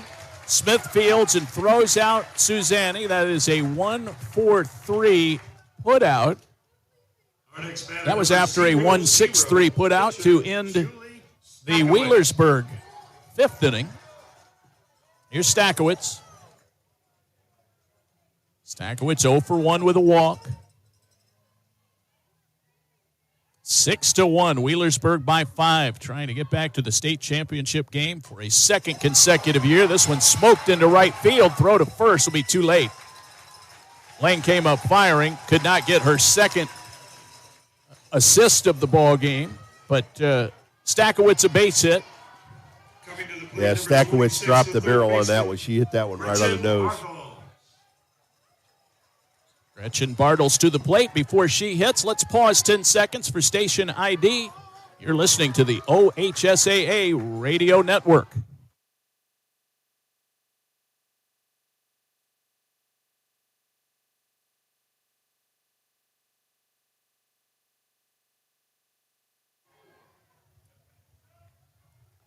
First pitch, a strike to Bartles. She's 0 for 2. Runner at first. 6th inning, South Range batting in the D3 semifinals. Line drive to short. It's caught. Throw back to first. Not in time to double up Stakowitz, but it was close. It was very close. Stakowitz is stalking Jeff DeRose over there at first base. Jeff DeRose coaches first base. And then he told me he likes to do that during the season because he's working on game changer and other stuff. He says if he's at third base, he doesn't have time to do all that. Here's Wilt. Jaylee 0 for 2 for the Raiders in this semifinal ball game. 2 gone. Andy Joe Howard just cruising right along. He's only given up 1 run that was unearned. This one popped up. It'll drop. It's into shallow right field. Base hit. Trying to go first to third. Stakowitz. Throw there. Not in time. Nice hook slide. Avoiding the tag. And a little blute single for Jaylee Wilt. Another great throw out there by Riley Lang. And she's got a cannon out there, and she comes up throwing. She knows right what she's doing with the ball before it's hit. You know, we talk to our outfielders about that all the time. You know where we're going to go with it. She clearly knew coming in she was going to have a shot at third base there. Well, Carter is ready. She's back in from the bullpen if Teresa Ruby wants to make a move. The infield is conferring, I think, to buy some time. And I think they're going to stick with Howard for the moment. First and third for South Range as they try and somehow make a late rally in this game against the number one team in Division III. They have runners on the corners, Anna A. at the plate. She hit that long fly ball last time up that was dropped at the wall by Lang.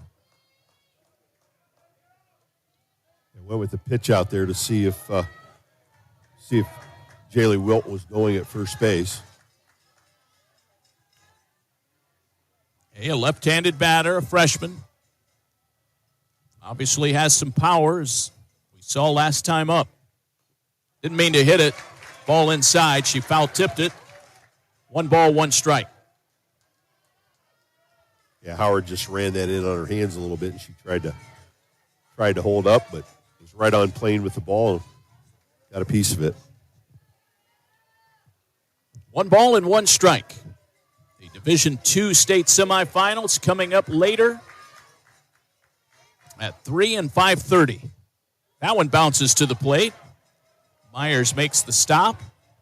2 balls, 1 strike. Howard will go to the rosin bag. It is hot today. 87 at game time. Here's the 2-1 pitch. That's way up out of the strike zone, 3-1. And 87 up here is probably closer to 95 down on the field. Yeah, no question. I walked down between games to talk to Melissa Starkey, one of the assistant coaches for South Range, and it's at least 8 to 10 degrees warmer down there. 3-1 out of the strike zone. It's ball 4. And now the bases are loaded. And here comes Teresa Ruby. And I believe we have a pitching change in our future here. Carter will come in to pitch. And Howard's day will be done after 5 2/3 innings. She's responsible for all 3 runners on base. As of now, she has only given up 1 unearned run. Howard will leave. And Carter coming in to pitch. So this is that 1-2 combination that we've talked about. And Carter will come in and try to close things out. Friends, fuel up with chocolate milk. It's a delicious way to put something good in your body. Nutrient-rich chocolate milk is packed with carbs for energy, protein for muscle growth, electrolytes to rehydrate, and vitamins and minerals to build strong bones. And enjoying low-fat chocolate milk is an easy way to help you get 3 servings of dairy that you need every day. Find them on Facebook at Fuel Up with Chocolate Milk. So Carter takes over in the circle. And Jeff, here are some numbers on Carter, 13-0. As if that wasn't impressive enough. She has 100 strikeouts, an ERA of 174. This is her 28th appearance. And of those 28 appearances, this will be her 11th time in relief. So she is used to this role. Yes, and you compare the two. Obviously, both of them undefeated.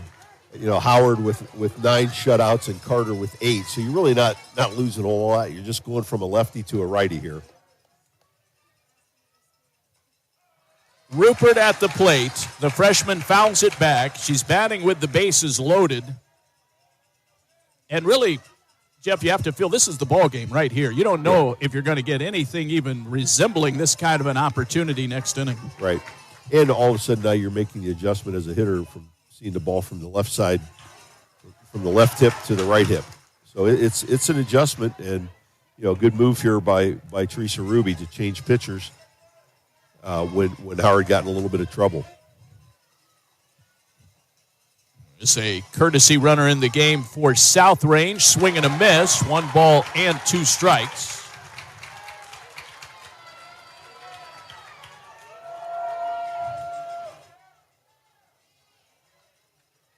Bases full. 6-1 Wheelersburg. Top of the 6th inning. 2 outs. 1-2 pitch from Carter. Popped up. Playable at second for Emma Smith. She makes the catch. Inning and threat over. Nothing across for the Raiders. Carter comes in and puts out the fire. We go to the bottom half of the 6th inning. It's Wheelersburg 6 and South Range 1. Let's pause for these words from the OHSAA. You're listening to the state softball semifinals, brought to you by Chocolate Milk. Hey, sports fan! Did you know the OHSAA is among the national leaders in social media? Check out the OHSAA's social media platforms for news, tournament information, accomplishments, helpful links, and all the items available in the fan guide, including photos, DVDs, and publications. Check out OHSAA Sports on Twitter, Facebook, Snapchat, and Instagram. And who knows, you may be the next featured face. Beat the buzzer with these matchup deals only at Lima Chevrolet Cadillac. In the South, we have the 21 GMC Sierra versus the 21 Chevy Silverado. In the West, it's the 2020 GMC Yukon SLT against the 2020 Tahoe LT. In the East, the game is the 12 Kia Optima Hybrid playing the 19 Spark LS. The Midwest pits the 14 Buick LaCrosse Premium versus the 17 Impala Premier. Every game, every play is a steal for you, but don't let the shot clock run out. Get here before the end of March and score your deal only at Lima Chevrolet Cadillac. You're listening to the Ohio High School Athletic Association State Softball Tournament on the OHSAA Radio Network. Here we go to the bottom half of the 6th inning. Wheelersburg batting for what they hope is the final time. They lead it 6-1 over South Range. Ava Estep is at the plate. She has 2 hits and an RBI today, 2 for 3. They just now ruled that she did not attempt that pitch. They called that a ball. High for ball 2 from. She clearly tried to bunt that ball, and the third base umpire ruled that she did not go.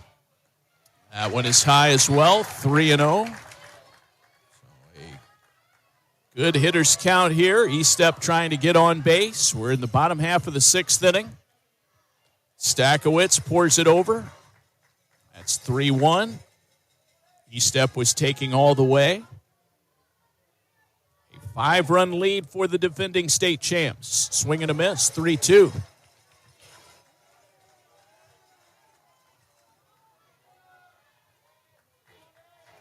So battling back now. 3-2 pitch. High pop-up left side. It will not leave the infield, and it's caught by the shortstop, Kira Brogan. So that's out number 1, and Haley Myers will step to the plate for Wheelersburg as they bat for what they hope and expect to be the final time in this game. Ground ball to shortstop. Brogan fields on one hop, wings it over to first in time. 2 gone here in the bottom of the 6th inning. Right now, Stakowitz, Jeff, has retired the last 7 batters. 7 in a row, yeah. She deals with a tough customer here in Macy Eaton. Yes, she does. Eaton 2 for 3 with a triple and a bomb. So this pitch taken outside for a called strike on the outside corner. 0-1. I mentioned that Eaton is headed to play at Virginia. No balls and 1 strike. Fouled away. And, Jeff, you go year after year here, and it's not uncommon in any state Final Four to have players committed to big-time Power 5 schools. It just speaks to the level of play here in the state. 0-2, ground ball toward the second baseman. Nice backhanded stop. Throw to first by Suzanne in time to get Eaton. Samantha Suzanne takes a hit away from Macy Eaton, and Wheelersburg out in order in the 6th inning. We go to the 7th, last chance for South Range. Wheelersburg leads it by a score of 6-1. We'll pause for these words from your local station. You're listening to the OHSAA Softball Semifinals, brought to you by Chocolate Milk. What do basketball, choir, drama club, and marching band all have in common? They're all high school activities that offer learning opportunities not necessarily found in the classroom. They take up just a fraction of a typical Ohio high school's budget, and they go a long way to giving young people the tools they need to thrive. High school activities, they're more than extracurricular. They're extra important, too. This message presented by the Ohio High School Athletic Association and the Ohio Interscholastic Athletic Administrators Association. So why do teenagers play high school sports? My reason why is a sense of purpose. My reason why is to inspire others. One reason student athletes seldom mention is to get an athletic scholarship. They know that only 2% of all high school athletes are awarded a sports scholarship. So why do they play? My reason why is friendship. Tell us your reason using the hashtag #MyReasonWhy. This message presented by the NFHS and the Ohio High School Athletic Association.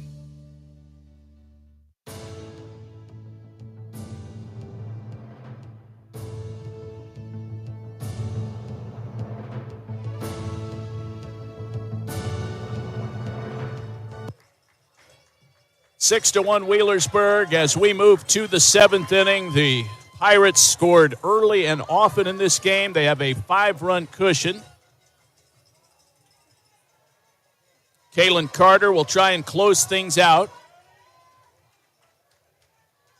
She'll be facing the top of the order in Kara Brogan for South Range. The Raiders with one last opportunity.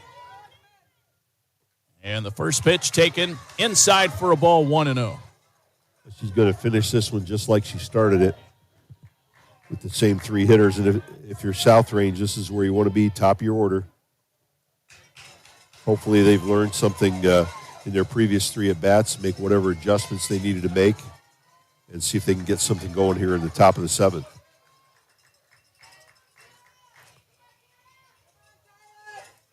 Two-0. That is popped up and playable in foul territory. Skyber puts it away.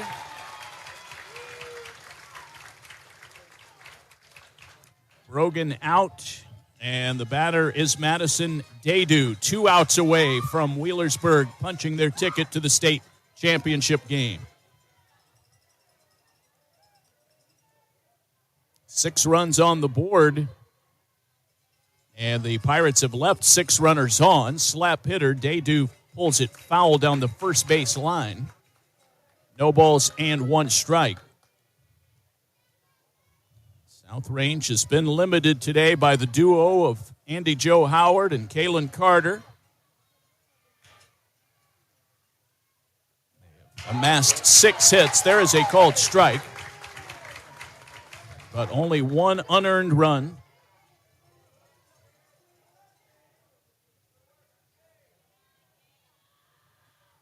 A pitch, 0-2. That's high for a ball.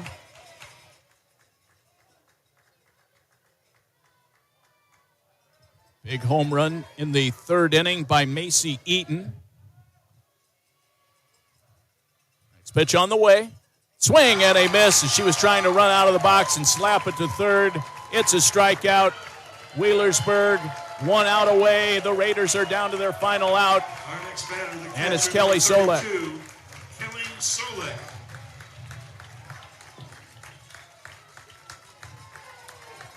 So far today, South Range, Jeff, has had opportunities. They've left 8 runners on base. None on base right now, though. Andy Joe Howard went the first 5 2/3, struck out 4. Carter came in, stranded all 3 runners on base last inning. This one fouled away. It's 1-1. Solek today 0 for 3. South Range with their season on the line, down by 5 against a vaunted opponent that has not been beaten this year.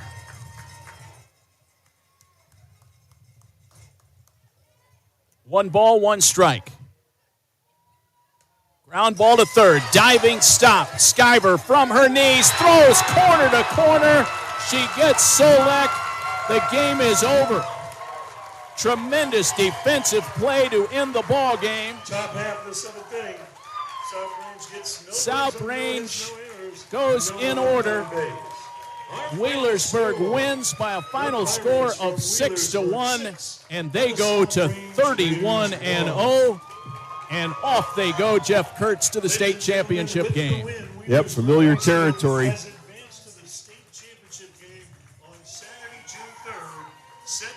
They set the tone early today, Jeff, with that run in the first inning. They added 2 more in the second. And with that pitching duo of Howard and Carter, very tough to overcome that. Yeah, they pretty much shut South Range down, and they were just never able to get anything going and put any pressure on the defense at all. And that, that's a recipe for not being able to dig yourself out of the hole. And that's exactly what happened. We'll take a break and be back with the final totals in just a moment. Wheelersburg wins 6-1. Let's pause for these messages from the Ohio High School Athletic Association. You're listening to the state softball tournament on the NFHS Network and the OHSAA Radio Network, all brought to you by Chocolate Milk. Knows chocolate milk is delicious, but who knew chocolate milk was a noteworthy source of nourishment? It's packed with essential nutrients. Who knew chocolate milk was an exceptional source of energy? Plenty of protein and carbs to fuel and replenish. Who knew chocolate milk was a remarkable way to rehydrate? Water and electrolytes to replace fluids. When you're active, chocolate milk is a delicious way to nourish, energize, and rehydrate. Choose chocolate milk. Hey fans, June 15th is OHSAA Day at Raising Cane's locations all across Ohio. Go to any Ohio Raising Cane's locations from 4 p.m. to close and mention OHSAA, and a portion of your sale will go towards supporting student athletes in Ohio. Find your local Raising Cane's location by visiting raisingcanes.com and log on to ohsaa.org to follow high school sports in Ohio. Get out on June 15th for OHSAA Day at Raising Cane's and support student athletes in Ohio. The game is over, but this time, instead of asking how many goals did you score or what were your stats, try asking these questions. Were you a good teammate? Were you coachable? Did you give 100%? And did you have fun? Because those are the values that school sports instill in Ohio's young people, where winning and losing are secondary to the life lessons that will stay with kids long after their playing days are over. This is the Ohio High School Athletic Association. Educate through sports. You're listening to the Ohio High School Athletic Association State Softball Tournament on the OHSAA Radio Network. It is a final from Firestone Stadium, 6-1. The final score, Wheelersburg advances. They will take on Indian Lake in the Division III state championship game on Saturday morning at 10 a.m. So that matchup is set for Championship Saturday. Here are the final totals in this ball game in the semifinal. Wheelersburg 6 runs on 7 hits, 2 errors. They left 6. South Range 1 run, 6 hits, 1 error. They left 8. The winning pitcher, Andy Jo Howard, she's 18-0. Julie Stackowitz suffers the loss in a complete game effort. She is 17-3, wrapping up her senior season. Wheelersburg 31-0 as they advance. South Range caps their season at 26-4. Well, Jeff Kurtz, we've said all the superlatives about Wheelersburg, and really it seems like that still doesn't do them justice. Yeah. They've got all the weapons they need. They've got experience on their side and experience in the state tournament on their side. And frankly, they're just. These girls, what are they, 50? Would you say they're 58-1 now? These girls haven't lost in 2 years. 1 loss in 2 years. So they don't even know what that feels like. So they come in expecting to win. And I think South Range, for as good as they have been all year, with as many shutouts as their pitchers threw, they just can never get untracked. And, they left 8 runners on base, but 5 of those runners were in the 5th and 6th inning. They left the bases loaded and then left 2 runs. So they really didn't put any pressure at all on Wheelersburg. So, it is what it is, and it got what we expected out of the Pirates, and the Raiders just ran into a buzzsaw they couldn't overcome. Yeah, big moment in the ball game was when Kaylin Carter came in and retired Ashley Rupert with the bases loaded in the 6th inning. That really kind of wiped out any hope that South Range had. of coming back in the ball game. Jeff and I will be back to wrap things up with a preview as we look ahead to Saturday's D3 Championship. Right now, let's pause for these messages from your local station. This is the OHSAA Softball State Tournament on the NFHS Network and the OHSAA Radio Network, brought to you by Chocolate Milk. Hey, Dad. Yeah. You remember that ball game we went to a couple years ago? Sure. And how you didn't have enough cash for 2 hot dogs, so you walked with me on your shoulders until we found an ATM? And then when we got back to our seats, we never saw the hot dog guy again. Well, I don't remember all that. Yeah, that was an awesome game. You never know which moments will be the ones they'll remember forever, so take time to be a dad today. Learn more at 1-877-4DAD-411 or visit fatherhood.gov. Brought to you by the U.S. Department of Health and Human Services and the Ad Council. So when you get to the corner of Smith and Orchard, you're going to want to take a You left. are not going to Then what believe you're going to this. do is turn Marcy onto Marcy and Brad Avenue. just broke up, and go past and the first apparently 3 she's lights happy and then about take it. the next left. I don't really then think drive 5 she's more happy, blocks but and you should be who there. am I to judge, right? Park on the Anyway, right. That's I'll what see I you heard later last tonight. night. It's hard to concentrate on 2 things at once, like texting and driving.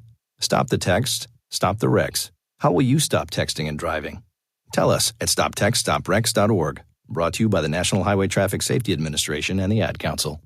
What do basketball, choir, drama club, and marching band all have in common?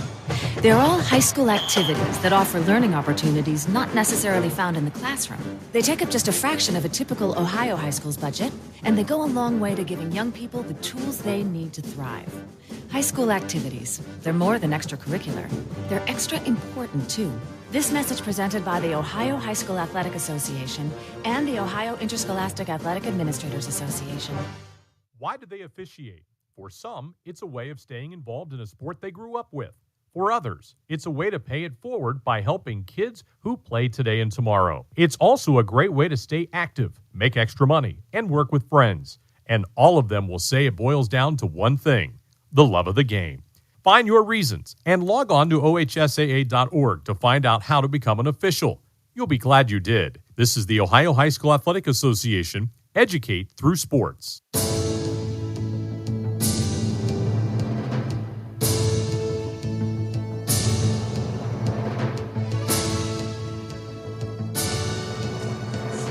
Wheelersburg wins by a final score of 6-1. They eliminate South Range here in the state semifinal, and they advance to take on Indian Lake in the state championship game on Saturday at 10. And Jeff, I guess we'll just close out with maybe some of your thoughts on that matchup. I assume we'll see Madison Breitlinger in the circle for Indian Lake. She was excellent earlier this morning against Johnstown. Monroe shutting out the Johnnies in a 3-0 victory.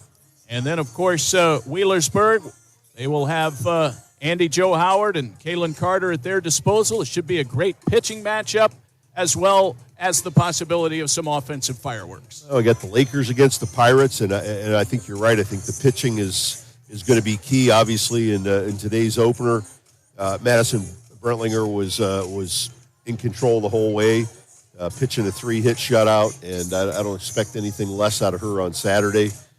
She's got them this far, and I think this is something she's looking forward to.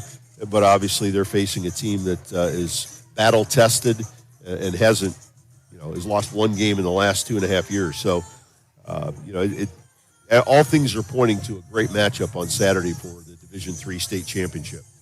Well, Jeff, I'm looking forward to it. We'll see you on Saturday. Great job today in the state semis. Thank you, sir. Great working with you. All right, once again, our final score in this OHSAA Division III state semifinal is Wheelersburg 6 and South Range 1.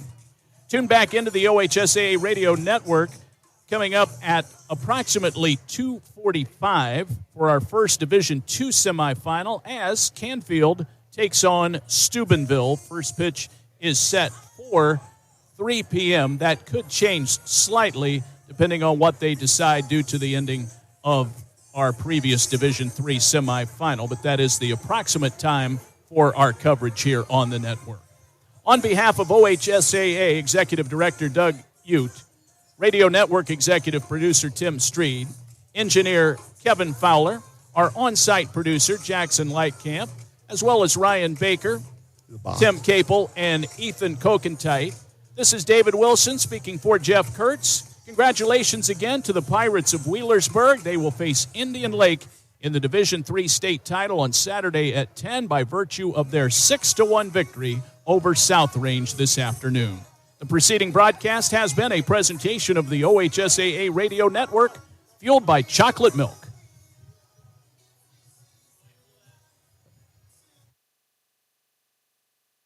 You're listening to Western Reserve Radio, WRDB, The Scourge, a part of the Sports Map Radio Network.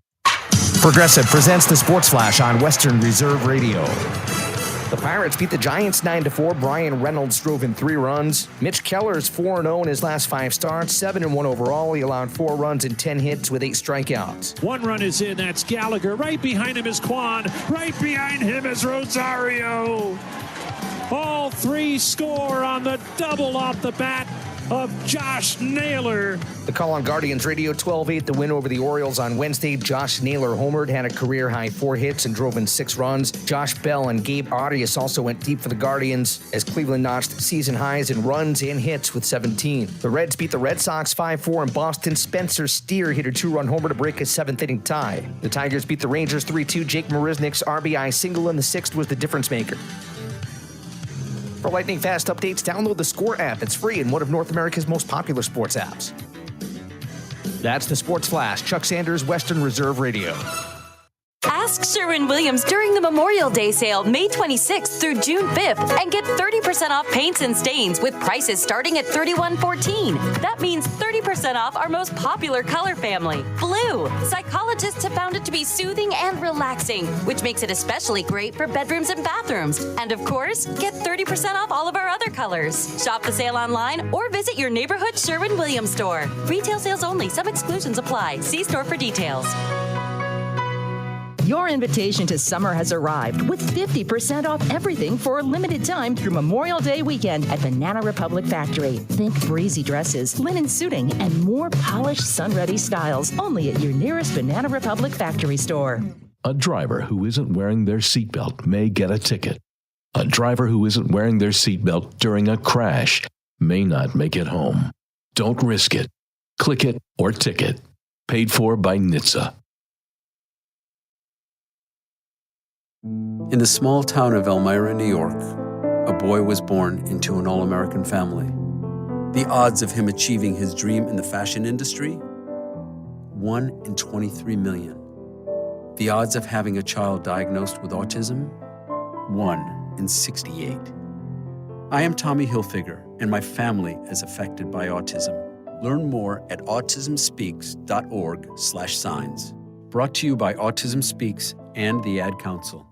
Hey, let me ask you something. Would you seat your 3-year-old child on a windowsill? Would you seat them beside a lit fireplace or by the deep end of a pool? One last question. Would you seat your child in a car seat that's not correct for them? Car crashes are a leading killer of children ages 1 to 13. Secure their future. Seat them in the correct car seat. For more information, visit safercar.gov/the-right-seat. A message from the National Highway Traffic Safety Administration and the Ad Council. People been saying to your friend, get a different face, and posting on their feed, they're super ugly. The things they say to them online are cruel and they're not true. So tell your friend, I'll stand up for you. Don't worry, I know what to do. Know someone being bullied online? You can be a witness and make a difference by letting the world know it isn't cool and by letting your friend know you care. Learn more at eyewitnessbullying.org. Brought to you by the Ad Council. Keyboard Cat, Hamilton the Pug, and Toast Meets World. These are some of the internet's most beloved pets, and they all have one thing in common. Their stories started in a shelter. Start your story. Adopt a dog or cat today. Visit theshelterpetproject.org to find a pet near you. Training that pet to play the keyboard, that's optional. Start a story. Adopt a shelter or rescue pet today. Brought to you by Maddie's Fund, the Humane Society of the United States, and the Ad Council. Allison is perfect. I mean, she'd never tell you that. She's humble and perfect. She likes everyone. She even likes her untidy roommate's weird guinea pig. Allison, wait, are you texting and driving? Allison, no. That's the exact opposite of what I was just saying about you. Why, Allison? Why? Texting and driving makes good people look bad. Visit stoptextsstopwrecks.org. Brought to you by the National Highway Traffic Safety Administration and the Ad Council. We are live outside the home of Joe and Rosie Goddard, where a pretty big tickle fight broke out just minutes ago. Sources say their father instigated the laughter. Let's go inside for a comment. Apparently, they have no comment. Dads, let this be a reminder that it only takes a moment to make a moment. Call 877-4DAD-411 or visit fatherhood.gov. Brought to you by the U.S. Department of Health and Human Services and the Ad Council. This is Everett Fitzhugh, the radio voice of the NHL Seattle Kraken, and you're listening to the home of the Youngstown Phantoms, Western Reserve Radio. You know, he's Miami's leader. He is so confident, so cerebral, so physical, so many good things, including highly, highly motivated. So it's been this amazing joyride. Listen, they've been an underdog in 18 of their first 19 playoff games, and add another one to the list for Game 1 in Denver tonight. So they're undaunted, but it did take some bumps along the way. But, you know, it's funny. The people think the regular season doesn't have much meaning because a team with 44 wins is standing there in the finals. It has meaning, but not in the way that we're used to attaching it, just the regular season win total. I think two things for Miami.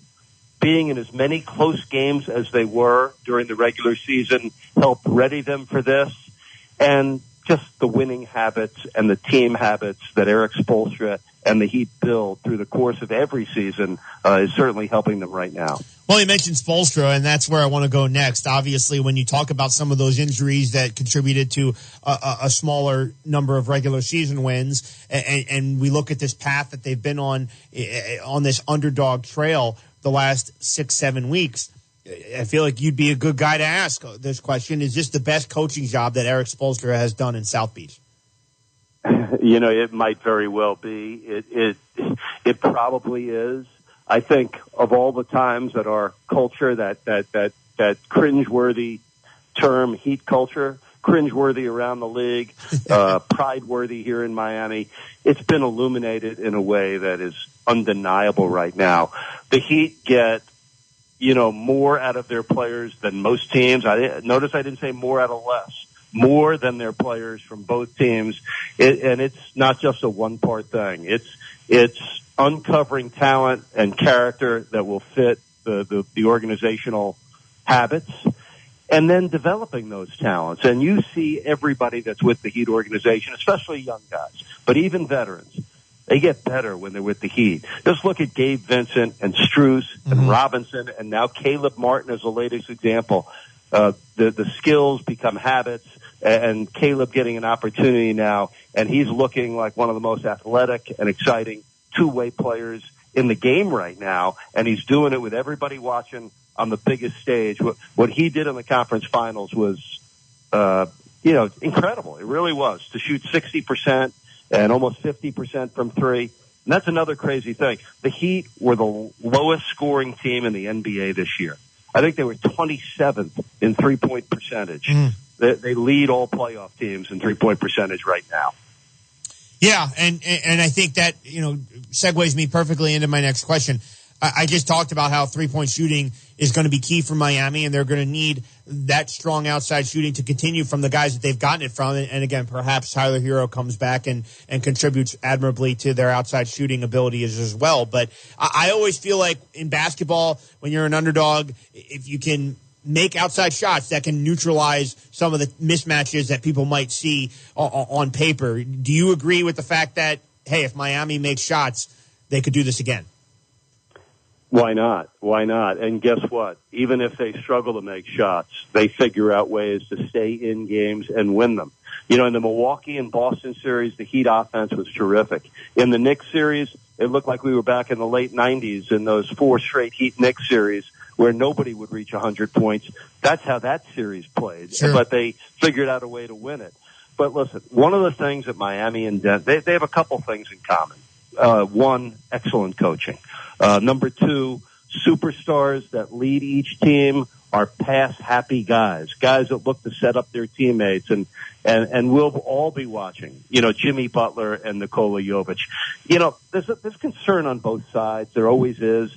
But I think more focus in the Heat mindset, at least for me, as I look at the series, from a defensive perspective. The Heat will find ways to score.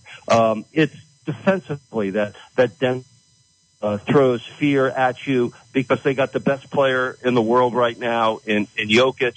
And you could, to me, I think you could live with him getting 30-plus points a game, but it's the assists that just destroy other teams' defense. You double him, he's going to find the open guy, and that's what concerns me. I think you could deal with Jokic getting 30-plus, but if Murray is getting off for 25 to 30, and Porter and Gordon and KCP, Jokic has a way of getting them all involved, and that's why they are where they are. They got a transcendent star who can score it and rebound it, but the thing he does best is share it and set up his teammates. Well, Eric, lastly, before we get you out, you hinted at it a little bit there. It feels like for Miami, and really for anybody going against Denver, you kind of have to just pick your poison with Jokic and game plan in terms of, okay, what are we going to try and stop and what can we live with, right? No question. Listen, I'm so intrigued, and I think all basketball people are, to watch Eric Spoelstra and his staff design a game plan, and then obviously many times over the next 2 weeks, alter, change, scrap, add to, eliminate from that game plan defensively. You're right about picking your poison with Jokic because, if you send that second defender at him, he's going to if he sees it coming, he's going to make you pay and find the open man. So when the Heat go to zone, how they use their double team, who they defend Jokic with when it's not Bam. A lot of questions. Each one will get an answer in due time beginning tonight. There he is, Eric Reed, the TV play-by-play man for the Miami Heat. Eric, really appreciate your time and enjoy this NBA Finals. Can't wait, and thank you. Absolutely. As we will take a timeout here on a Thursday afternoon. You had to think we were going to get to this at some point. At least I wanted to at least do a little bit of homework, a little bit of research on, well, how much does the altitude really screw with guys going to Denver? I've never been there, but they call it the Mile High City. So I looked into this a little bit more. Found an interesting quote from Shaquille O'Neal from years ago, but something that he said that I think still rings true today about playing in Denver. So wanted to get into that a little bit. We'll do it on the other side. And then at the top of the 3 o'clock hour in the Eastern time zone, I'll give you my power rankings of the months of the year in light of today being June 1st. First in Sports on Radio. Psst, hey, Mark, remember, getting help from Progressive is so easy. You can use the mobile app, chat with us online, or call us. And you pick now to tell me. I couldn't miss Little Grace's ballet recital. Oh, thanks for inviting me, by the way. Did I? Because I'm always here for you. Yeah. I can use the mobile app if I need help. Sorry, you're in my wife's seat, though? Oh, yeah, I gotta go anyway. Tell Grace she nailed her chassé.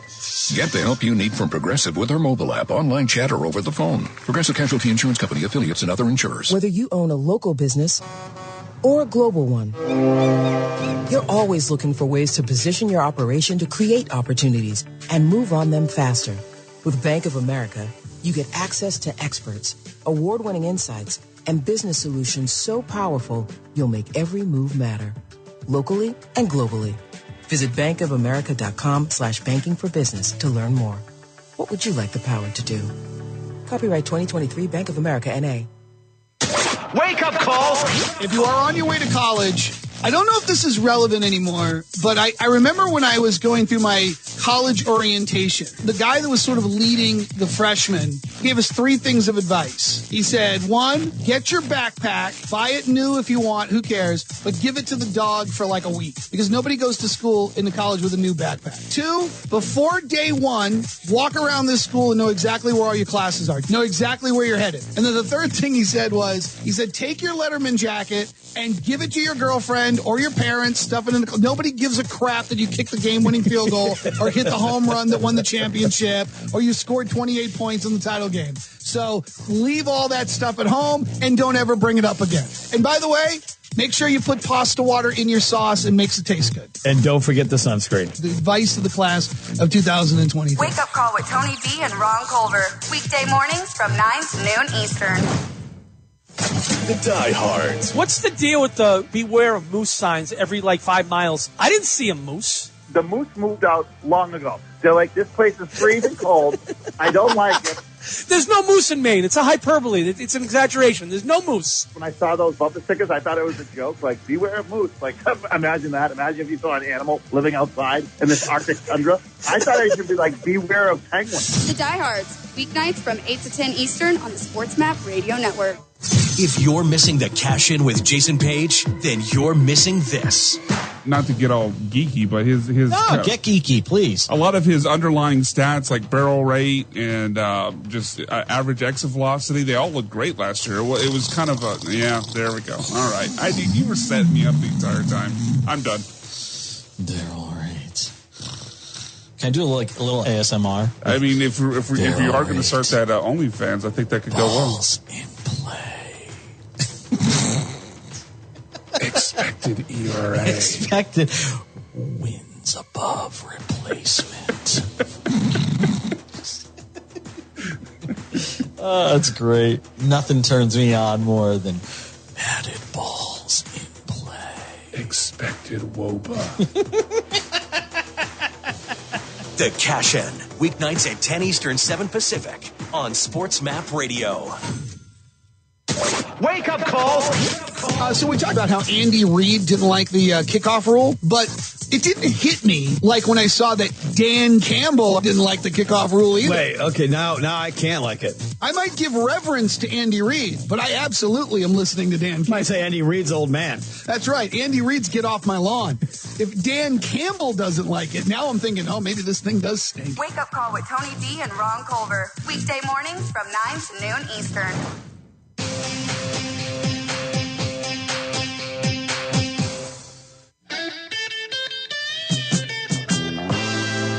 First Name Sports with Greg Frank continues now on the Sports Map Radio Network. All right, well, we've examined and magnified the matchup, at least as best as I can do, and gone through the X's and O's. There was another thing that I thought of today that comes up pretty frequently with sporting events in Denver, and I just figured it was topical with the NBA Finals today. So I wanted to look more into the value of the altitude and being at home for the Nuggets, because they are 8-0 at home in the playoffs. And let me preface all of this by saying, first off, there's a reason that this is the fourth segment in the show and not the first segment in the show. Because if Denver wins the series, it's not going to be because their building is, their city is a mile above sea level. But it's just something I thought of, because I have heard people say, when I went to Denver, the altitude and being that high above sea level really screwed with me a little bit. Now, it does seem as if this is very body dependent, maybe genetic dependent in terms of how different people respond to being 5,000 feet above sea level. But I just found a YouTube video from about 4 years ago that was kind of a 15-minute study into sports teams playing in Denver. And there was an interesting graph that they showed in the video that was listing out all of the NBA cities. And they ranked them by elevation. And obviously Denver is the highest city in the NBA. And Miami is one of the lowest. Actually, it's on the graph. They were second lowest to only New Orleans. Now, John Bellmer brought this up in show prep. Not about 1,000 feet lower than Denver is Salt Lake City, and nobody really talks about this when they have to go to Utah and play. But it is a thing in going to Denver. And by the way, I've also heard, and Sean Mapes, another one of our coworkers here at Sports Map Radio, he's a big NBA guy, and I talked to him about this today. And he actually knew this, and you know, he's pretty plugged in with some NBA gripes, I suppose. Greg Popovich has complained that and I'm sure it's not just Popovich, but in the video it mentioned Popovich has complained about being the airport in Denver is really far from Ball Arena, where obviously the games are played, and the hotels are also in suboptimal conditions for, you know, relation to the arena.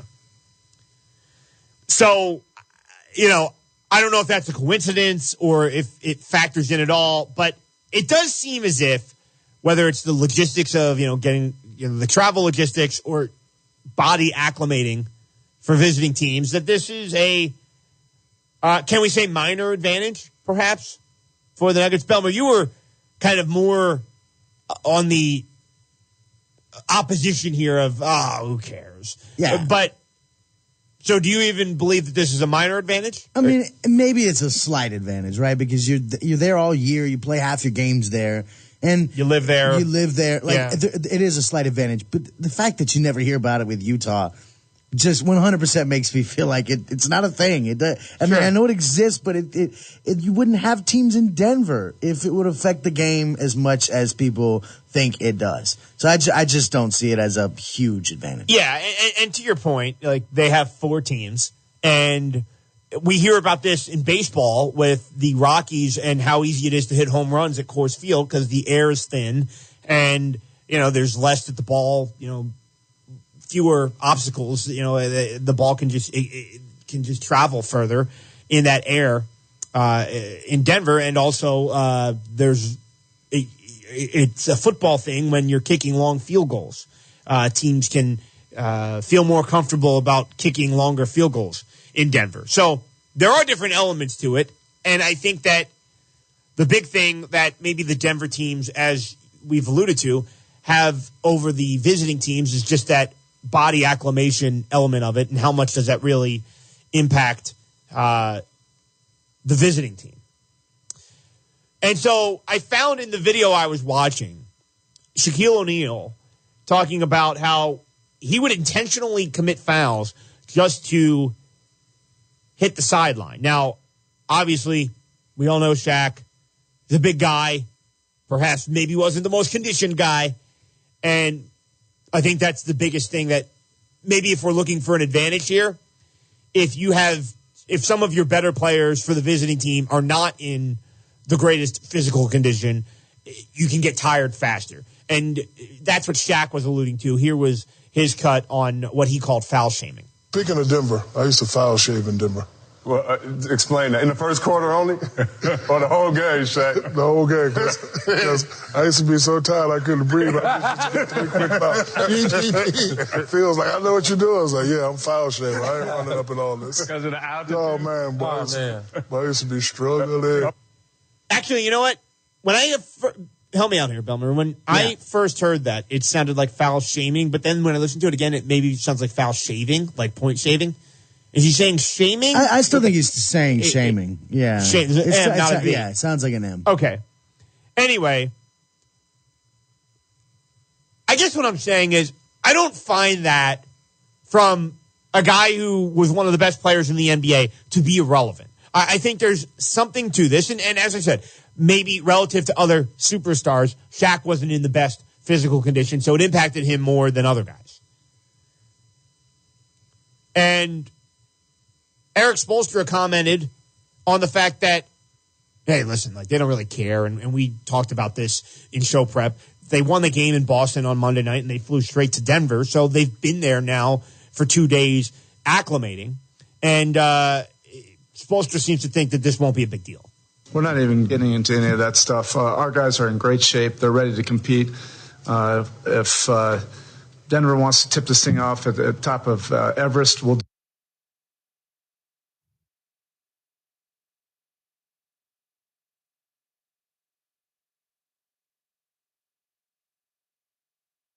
do that. This thing is going to be decided between the four lines. Radio Network and NFHS Network broadcast of the state softball championships at Firestone Stadium. The 1 minute 30-second mark in 5, 4, 3, 2, 1. Mark. 90 seconds until airtime. You know, they also got to come back to Miami if we want to make it about that. We'll turn off the air conditioning. They got to play in 90-degree humidity. But I kind of like the fact that he's able to, poke fun at this whole thing, because I think at the end of the day, if your players are conditioned enough, and I think basketball is the one that, from an aerobic cardio standpoint, you obviously need the most physical endurance from. So I do think that maybe it can have a greater impact on somebody like a Shaq, who might not have been in as good physical condition as, let's say, Jimmy Butler is right now. And at the end of the day, perhaps this is nothing. But as I said, 8-0 in the playoffs. This isn't, altitude is not the primary factor, not a secondary factor. But I think it could be something. I think if we hear a story, maybe not even right after the finals, maybe when, in the case of Shaq, where we hear that cut about him foul shaming years after his career is over, a decade after, it doesn't surprise me when we hear these random comments from different athletes. At the end of the day, I think here's another kind of closing point that I'll make on this front. It really isn't that much difference from some of the other.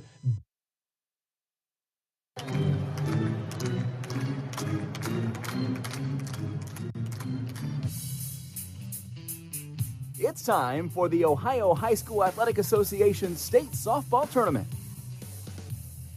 For live coverage of this year's tournament, let's head to Akron Firestone Stadium on the OHSAA Radio Network. Good Thursday afternoon, and from historic Firestone Stadium in beautiful Akron, welcome to the OHSAA Radio Network's continuing coverage of high school state tournament softball. I'm Bill Morgan. This is the first of two Division II matchups as Steubenville takes on Canfield, two very talented softball teams with two outstanding hurlers in the circle this afternoon. Coming up after we take a break, we'll talk with former Kent State head coach Karen Linder about all of the action that's coming up next from the state softball tournament from the OHSAA network. You practice hard, you play hard, you're always reaching for your goals. You reach for the next point, the next yard, the next win. And after the game, reach for low-fat chocolate milk. It has the fluids to rehydrate you, the right mix of protein and carbs to refuel you, and the vitamins and minerals to help you build strong bones and bodies. Fuel up with chocolate milk. For more information, visit drink-milk.com. This is what matters. This is beyond X's and O's. This is the difference mutual respect makes.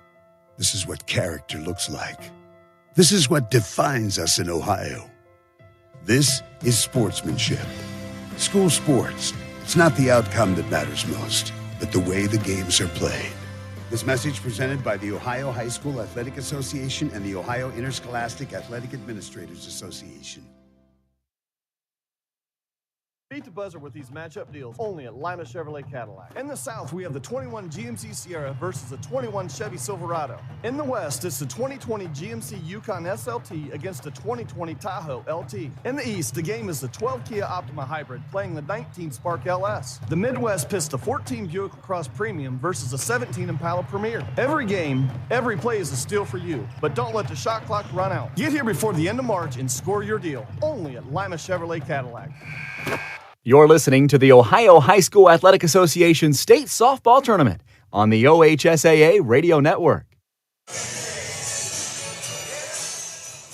Just minutes away from first pitch this afternoon between Steubenville and Canfield. I'm Bill Morgan, joined by former NCAA Division I softball coach Karen Linder. And Karen, before we get into the exacts of both these teams, the Cardinals and the Big Red, kind of take us through what's going through the players and coaches' minds playing on what is the state of Ohio's biggest stage. Well, I'm sure everybody's excited, both coaches and athletes, because this is what they've been working for. Some of them for 4 years have been working for this, and then some of them are new to the experience, but they're here to take it all in. And my hope is that whether they win or lose, they're able to have fun and enjoy the experience because they're creating memories for a lifetime. Before we tell you more about the Big Red and the Cardinals, let's pause 10 seconds for stations to identify themselves on the OHSAA radio network.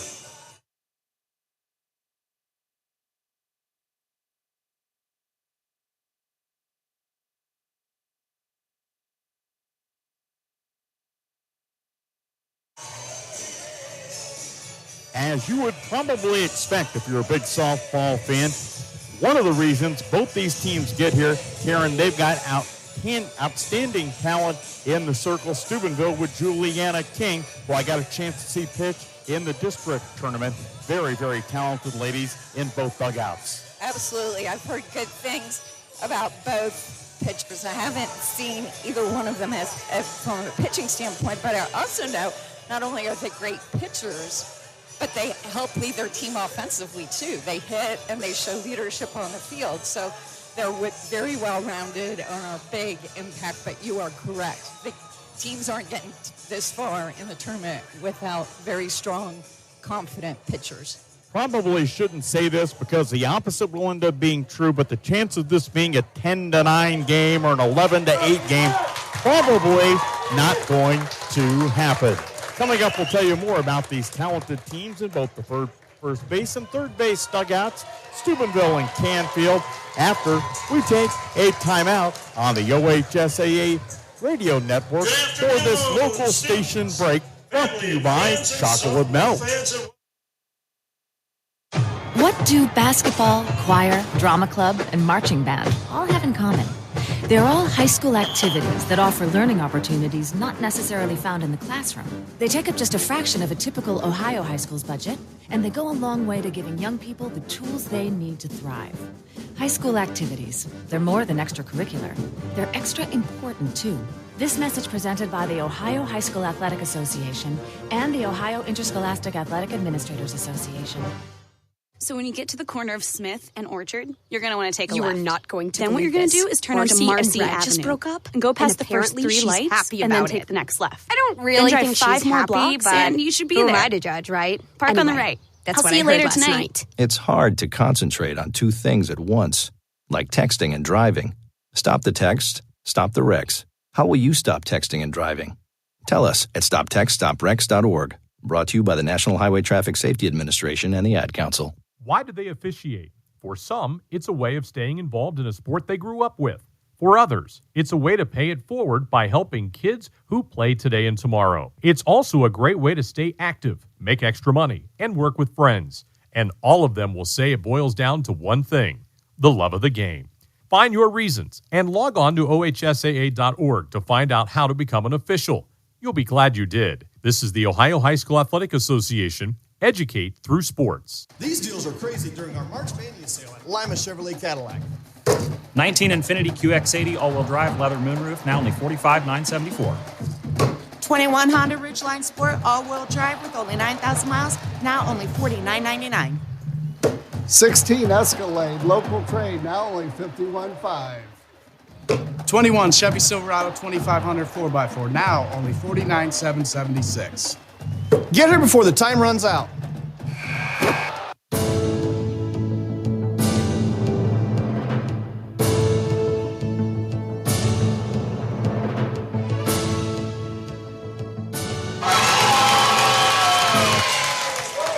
The lineup being introduced for both teams ahead of the first pitch this afternoon in the first state tournament doubleheader of the weekend in Division III.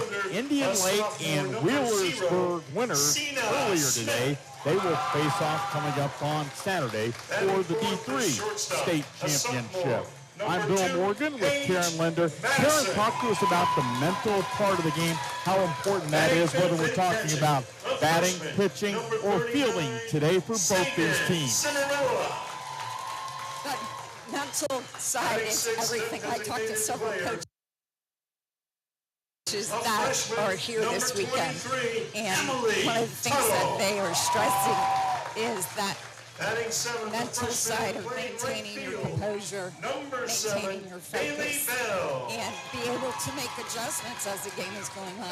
It's an incredible environment, and I think the teams that win here are the teams that can handle the environment. Now, that is a great idea in theory, Karen.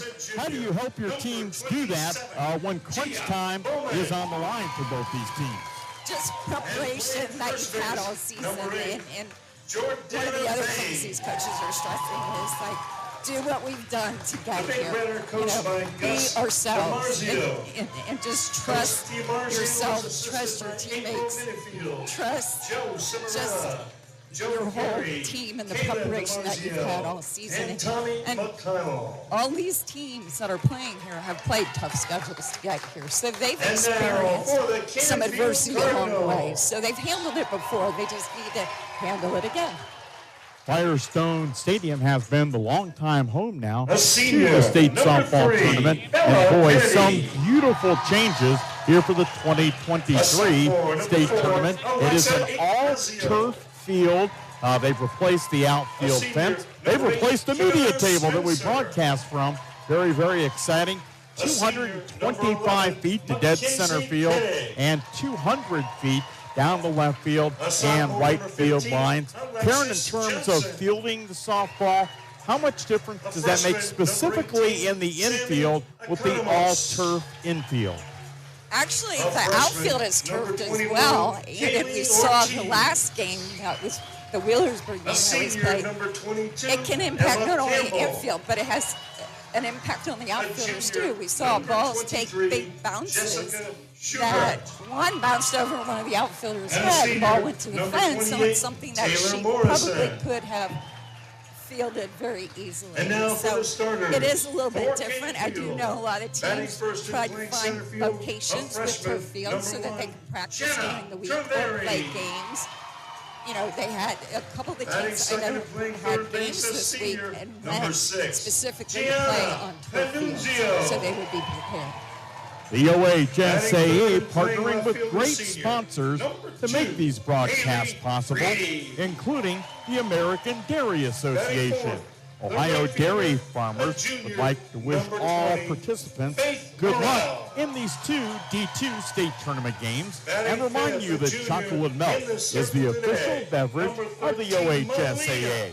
An 8-ounce serving of low-fat chocolate milk is a natural source of high-quality protein and 9 essential nutrients. Power your potential with chocolate milk. Looking at some of the talented offensive players on both sides, certainly for Canfield, when you look in their outfield, one of their best offensive players is a freshman, Jenna Treveri, the center fielder, hitting .457 on the year.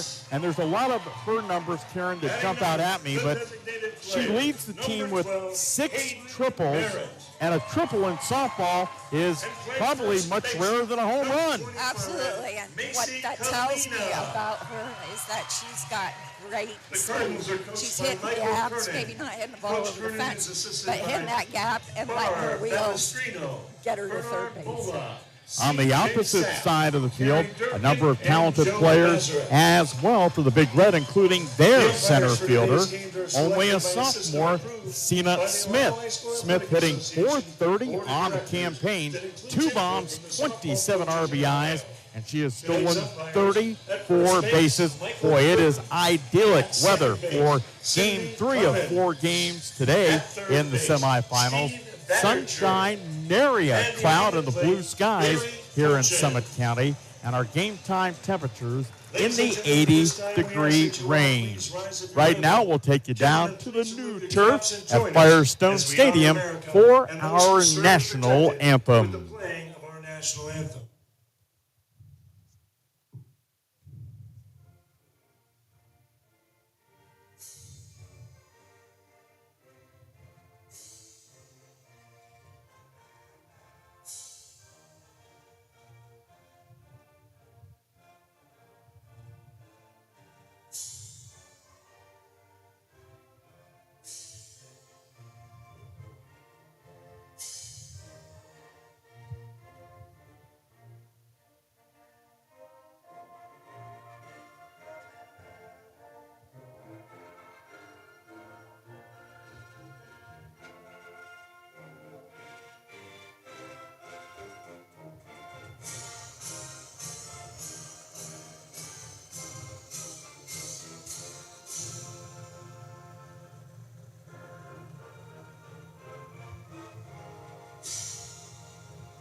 the national anthem before first pitch this afternoon. And first pitch is coming right up after these messages from the Ohio High School Athletic Association. This is the state softball tournament on the NFHS network and the OHSAA radio network, brought to you by Chocolate Milk. Hi, I'm Ron Stokes, analyst for Ohio State basketball. I'm Jim Lachey, analyst for Ohio State football. Want an edge on your competition? Start by eating a balanced, nutrient-rich diet packed with protein, carbohydrates, and dairy. And finish with a low-fat or fat-free chocolate milk. It provides 9 essential nutrients to replenish the fluids lost when you've given it your all. You've trained, practiced, and played. Now fuel up with chocolate milk. For more information, visit drink-milk.com. American Dairy Association Mideast is a proud sponsor of Ohio State Athletics.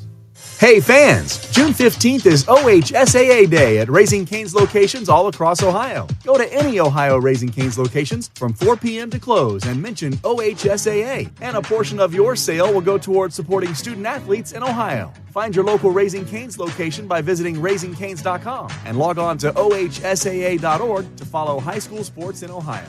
Get out on June 15th for OHSAA Day at Raising Cane's and support student athletes in Ohio. The following is a broadcast presentation of the Ohio High School Athletic Association.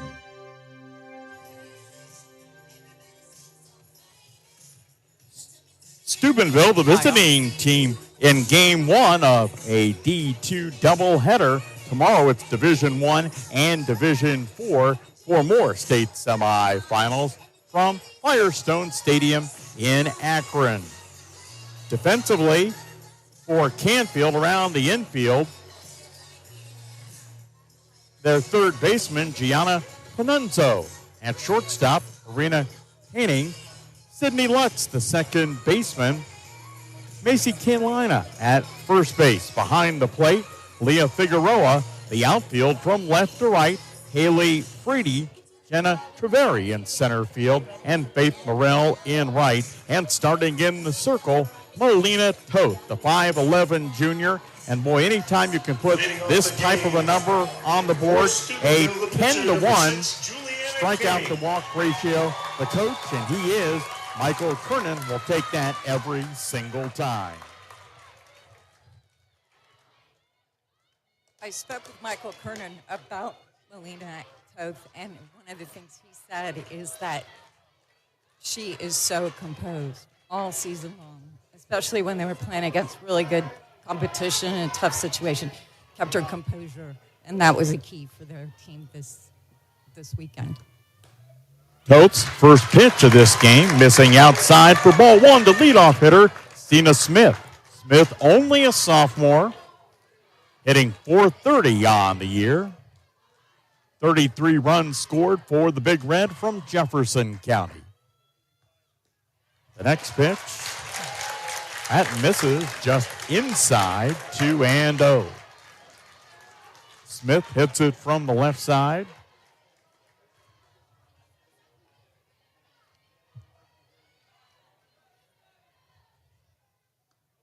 The 2-0 pitch, that's outside, 3-0. My apologies, I said Sina Smith. Juliana King, the pitcher, leading off. Way ahead in the count against her opposite number in the circle. Shows bunt, pulls back and fouls it off and bounces off the top of the third base dugout, which is the home dugout at Firestone Stadium. For Canfield, 3-1. I don't think their coach was too happy that she just swung at a 3-0 pitch. 3-1 the count. The next pitch, that misses outside, ball 4. So Juliana King begins the game with a walk for the Big Red. Coming to the plate, number 44. We mentioned she has been a real statistical column filler in a number of different regards, pitching and hitting gets King. She's got great speed. She's stolen 40 bases on the year. Coach Kernan felt that was the key for them to keep her off base, and right off the bat, she gets on base. So I anticipate we'll see her running at some point in time. Perhaps some nerves for Toth in the first batter of the game. Showing bunt and dropping the pitch. was the catcher behind the plate, and any chance they would have had of throwing out King goes by the by. She's at second base. The pitch was called a ball, 1-0 on Sophia Zorni, the second baseman for the Big Red.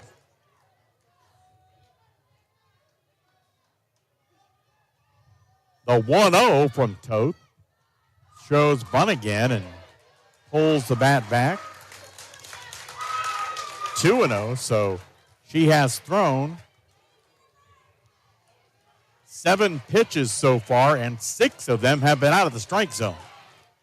Yeah, I'm sure she's got a little bit of nerves going on. So Figueroa calls for time, heads out to the circle. And the entire Cardinals infield comes in to discuss things. Meanwhile, the batter heads down to talk to 11th year Steubenville head coach Gus DiMarzio. Both those meetings break up.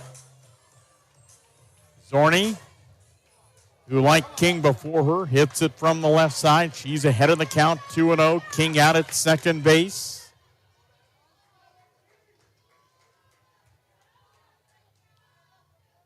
And the 2-0 offering from Toth, bunted, and a great diving catch. The throw back to second, and a double play. Boy, a diving effort from the third baseman for Canfield, Nunzio.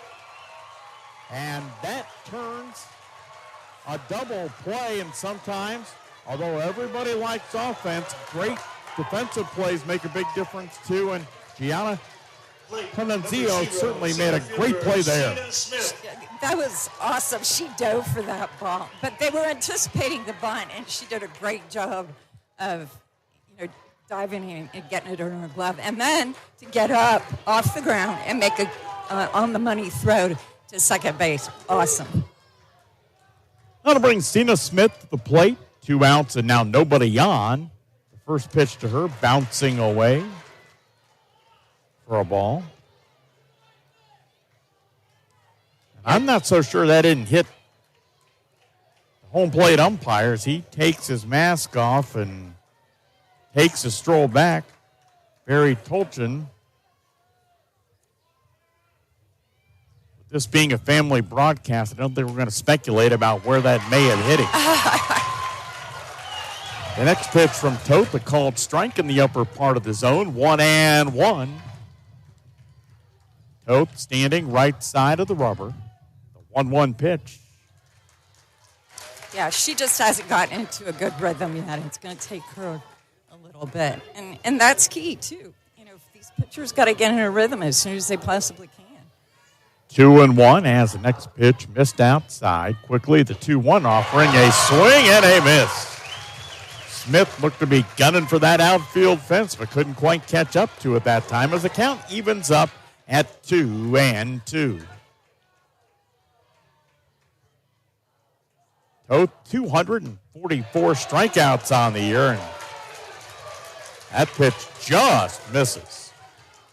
She's doing a good job of keeping the ball down. 3-2 on the right-handed hitting. Nia Smith. The next pitch, fly ball. Right field goes foul, and they can't quite catch up with it. Giving chase for Canfield, right fielder Faith Morrell, and the second baseman, Sydney Lutz. So the count remains at 3-2, scoreless in the top of the first inning. Smith asking for time, and in case you're wondering, you've been following Major League Baseball, we have no pitch clock. Don't have to worry about any of those violations. Not in high school. 3-2 again, a swing, and just got a piece of it, did Smith. Fouls it to the turf, and sometimes when you have the turf field, the circle may be dirt, the batter's boxes may be dirt, but not here. No, and I'm sure it takes a little bit of getting used to. The 3-2 pitch again. A called strike 3 at the letters. So after a scoreless half inning, we have got Canfield coming to bat. This is the OHSAA Network. So why do teenagers play high school sports? My reason why is a sense of purpose. My reason why is to inspire others. One reason student athletes seldom mention is to get an athletic scholarship. They know that only 2% of all high school athletes are awarded a sports scholarship. So why do they play? My reason why is friendship. Tell us your reason using the hashtag #MyReasonWhy. This message presented by the NFHS and the Ohio High School Athletic Association. Spectrum News 1, a new kind of news channel dedicated to refreshing storytelling and empowering communities across the Buckeye State. With your local forecast every 10 minutes and all of the essential news you need 24/7. Plus, in-depth shows and exclusives focused on your community. Always Ohio, always refreshing, always on. We are Spectrum News 1, exclusively on Spectrum. You're listening to the Ohio High School Athletic Association State Softball Tournament on the OHSAA Radio Network. After a half-inning of play, Steubenville scoreless and Canfield, the home team on the scoreboard, coming to the plate. Steubenville, white jerseys, black letters and numbers trimmed in red, and really these two schools' prominent colors are red and black. Canfield with red jerseys, black uniform pants, white letters, and numbers trimmed in black. It'll be Jenna Treveri to lead things off for the Cardinals in their first go at it with Juliana King. King, a right-hander. Treveri hitting it from the left side. King's first pitch missing outside for a ball. Treveri, 457 on the season. 6 doubles, 6 triples. The next pitch slapped right at third base. Knocked down the throw on to first base just in time. And really, nice job of staying with it, Karen, by Gia Bowman. There's a reason they call it the hot corner. Absolutely, but what we saw right there is the turf. That took a wicked bounce, and for her to stay with that was a very nice play. Third baseman, Gianna Panunzio, comes to the plate, and she made a great play at third base in the first inning for Canfield. Takes the first pitch from King, a ball. The 1-0, called strike. Great job by King that time around, working the inside of the plate. That's her screwball. She's utilized that already very frequently. The 1-1 pitch. Called strike on the outside corner. She's able to do that all day. It's going to, keep Canfield batters off balance. King ahead on the count. The 1-2 offering. A swing and a miss. We mentioned during our OHSAA pregame show about impressive strikeout numbers for Melina Toth. Even more impressive for Juliana King, having struck out 315 on the season against only 25 walks. That'll bring Haley Freedy to the plate. And so far, she's showing that she's got good command of her pitches. Doesn't seem to be any nerves affecting her. First pitch to Freedy, a strike. The 0-1. Inside for a ball. Freedy hitting in the 3-hole for Coach Michael Kernan's team, hitting .475 on the year, 21 RBIs. 1-1. The next pitch slapped to first. Picked up by Vane. She goes to the bag to retire Canfield. After one full inning of play in the Division II state semifinals, Steubenville and Canfield scoreless. Scoreless here at Firestone Stadium. Hey, Dad. Yeah. You remember that ball game we went to a couple years ago? Sure. And how you didn't have enough cash for 2 hot dogs, so you walked with me on your shoulders until we found an ATM? On the And then when we got back OHSAA to our Radio seats, Network. we never saw the hot dog guy again. Well, I don't remember all that. Yeah, that was an awesome game. You never know which moments will be the ones they'll remember forever, so take time to be a dad today. Learn more at 1-877-4DAD-411 or visit fatherhood.gov. Brought to you by the U.S. Department of Health and Human Services and the Ad Council. So when you get to the corner of Smith and Orchard, you're going to want to take a left. You are not going to Then what you're going to do is turn onto Marcy Avenue. just broke up and go past the first apparently 3 she's lights happy and then about take it. the next left. I don't really then drive think 5 she's more happy, blocks but and you should be who there. am I to judge, right? Park on the Anyway, right. That's I'll what see I you heard later last tonight. night. It's hard to concentrate on 2 things at once, like texting and driving. Stop the text, stop the wrecks. How will you stop texting and driving? Tell us at stoptextstoprex.org. Brought to you by the National Highway Traffic Safety Administration and the Ad Council.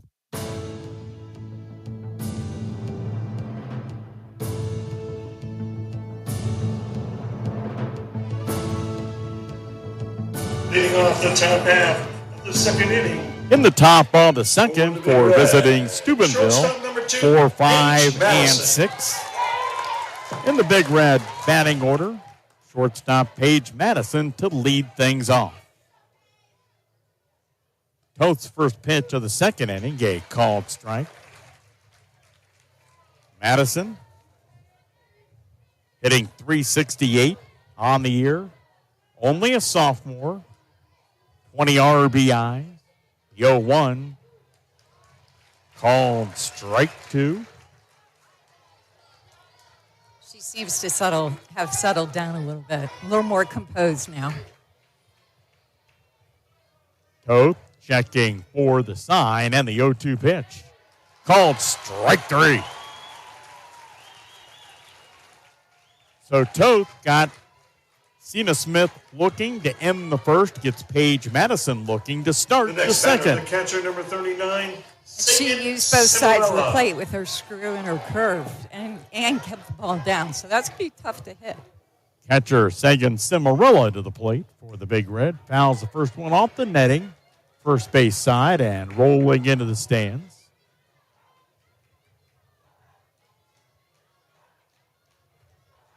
Oh and 1. Cimarella, 2 home runs on the year to go along with 27 RBIs. The 0-1 from Toth. That's high for a ball. Rice ball that got away from her. And those pitches in the upper part of the zone, Karen, they look good sometimes coming in, but they're really hard to handle. Good thing she checked there. The 1-1, a swing and a miss. Another rise, it just wasn't quite as high, but she still attacked it. So Toth and Canfield ahead in the count at 1-2. The next pitch missing just off the plate for ball 2. Of course, that call, one where the Steubenville fans think it's the best call ever. The Canfield fans think it's the worst home plate call ever. Well, I will say the umpire called it right. The 2-2. Foul. Grabbed by the catcher, Figueroa. And the third consecutive strikeout. Our next batter. By the Big Red attack against Molina Toth. Now to bring the DP, Emily Tuttle, to the plate. Tuttle, only a freshman.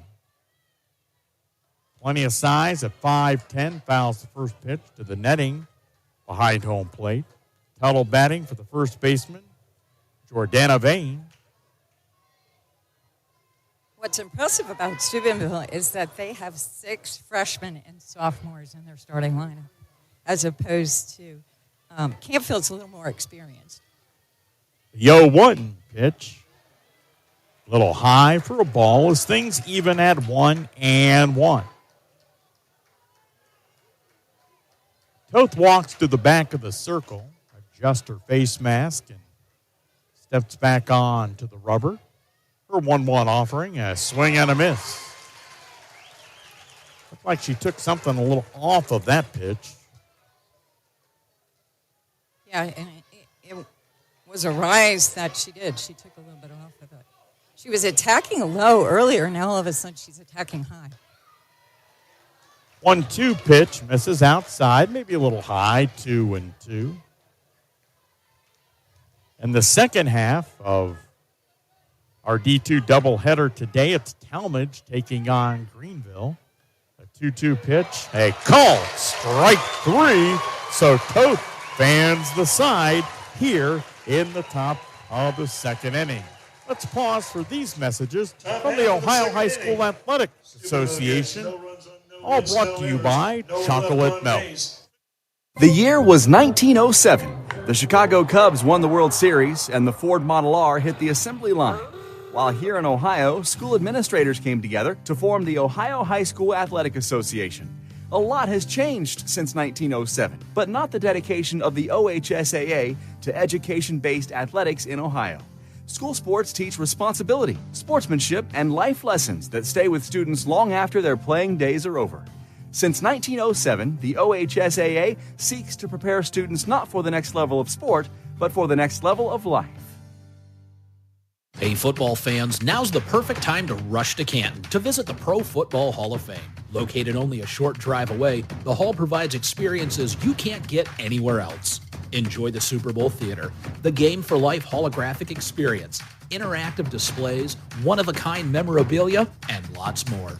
The hall is open 7 days a week, so what are you waiting for? Get off the bench and get into the game. Tickets are available right now at profootballhof.com. You're listening to the Ohio High School Athletic Association State Softball Tournament on the OHSAA Radio Network. Canfield right fielder Faith Morrell to lead things off in the bottom of inning number 2.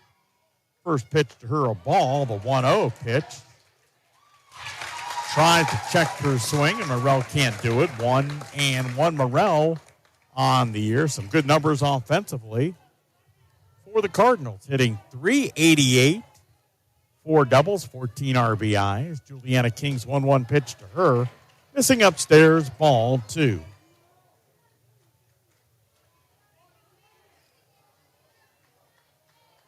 King walking to the back of the circle, now back on to the rubber, and the 2-1 pitch fouled straight back on a line, 2-2. Well, we've worked our way through an inning and a half and almost one batter in the bottom of inning number 2, and no hits yet. The pitchers are doing their job. The 2-2 outside, the count full.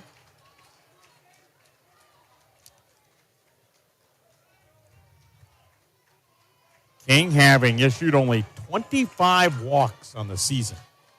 That's incredible. Trying to avoid doing that here. The 3-2 pitch, a called strike 3.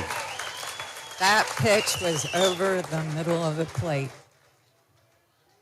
Morrell should have attacked. The pitcher, number 13, Melina Toth. Speaking of pitchers, the Canfield pitcher, Melina Toth, hitting in the 5 spot for the Cards, comes to the plate.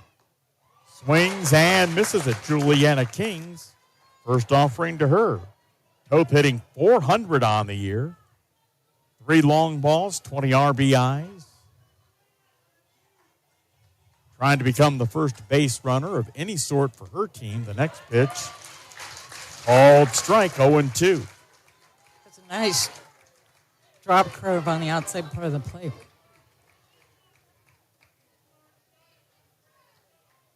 0-2. King rocks, fires, upstairs for a ball. She did a nice job staying off the rise. 1 ball, 2 strikes, 1 out. In the bottom of the second, the next pitch, getting away from King a little bit, way outside in the left-handed batter's box. 2-2. King, as most softball pitchers do, working quickly. The 2-2 pitch, a swing and a miss. So she has now struck out 3 of the first 5 she's faced. And that'll bring the shortstop, Marina Koenig. Marina Koenig. This game is going to come down to who can put a hit or a walk or, a couple things back to back. Flown into center field. Smith there to make the catch. And the Cardinals go 1-2-3 in the bottom of the second inning. Now let's pause for these local messages on the OHSAA Radio Network. Question. When you walk into the boardrooms of the most successful companies here in Ohio, who do you meet? Answer. Men and women who played high school sports. Education-based high school sports give us more than athletes we can root for. They give us leaders we can depend on. Question. So where will we find tomorrow's leaders? Answer. High school sports. This message presented by the Ohio High School Athletic Association and the Ohio Interscholastic Athletic Administrators Association. So why do teenagers play high school sports? My reason why is a sense of purpose. My reason why is to inspire others. One reason student athletes seldom mention is to get an athletic scholarship. They know that only 2% of all high school athletes are awarded a sports scholarship. So why do they play? My reason why is friendship. Tell us your reason using the hashtag #MyReasonWhy. This message presented by the NFHS and the Ohio High School Athletic Association.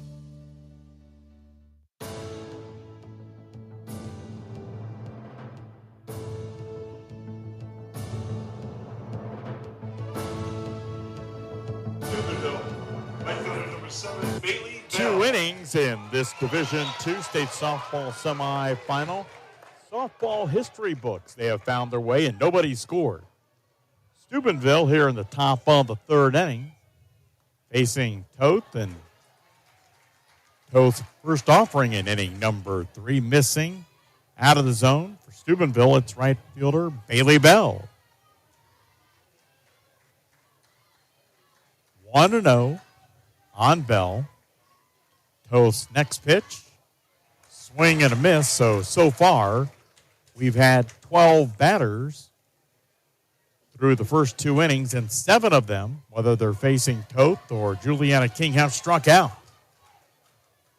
On paper, that's what we thought we were going to see that. So it's great to see that the pitchers are doing their job. Toth's next pitch to Bell, she swings and misses and finds herself behind in the count at 1-2. Toth deals a 1-2. A called strike 3. She painted that outside corner. It just froze. Bailey Bell. Toth has now struck out 5 consecutive batters, 3 of them, Karen, looking. It's because she's really catching the corners.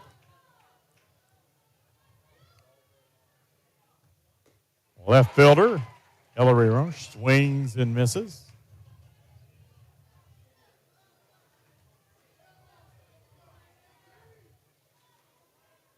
Toth dominating that strike zone so far. The next pitch, that's a called strike. You feel bad for the defensive players because they want to play too, So far in this game, the 0-2 pitch, called strike 3. At what point in time, whether you're the Canfield coach or Steubenville coach, do you, and it's not that it's easy to hit either of these pitchers, it's not, do you encourage your ladies to be more aggressive and at least swinging the bat? I think so. I think, they're going to be having that conversation. The umpire's calling it, but he's calling a good game. So he's going to call strikes. You got to go up there and take your swings. Gia Bowman takes a called strike. She's the third baseman and the number 9 hitter for the Big Red. Toth really has settled in to hit those corners. That time, Bowman chases one that was out of the strike zone, 0-2.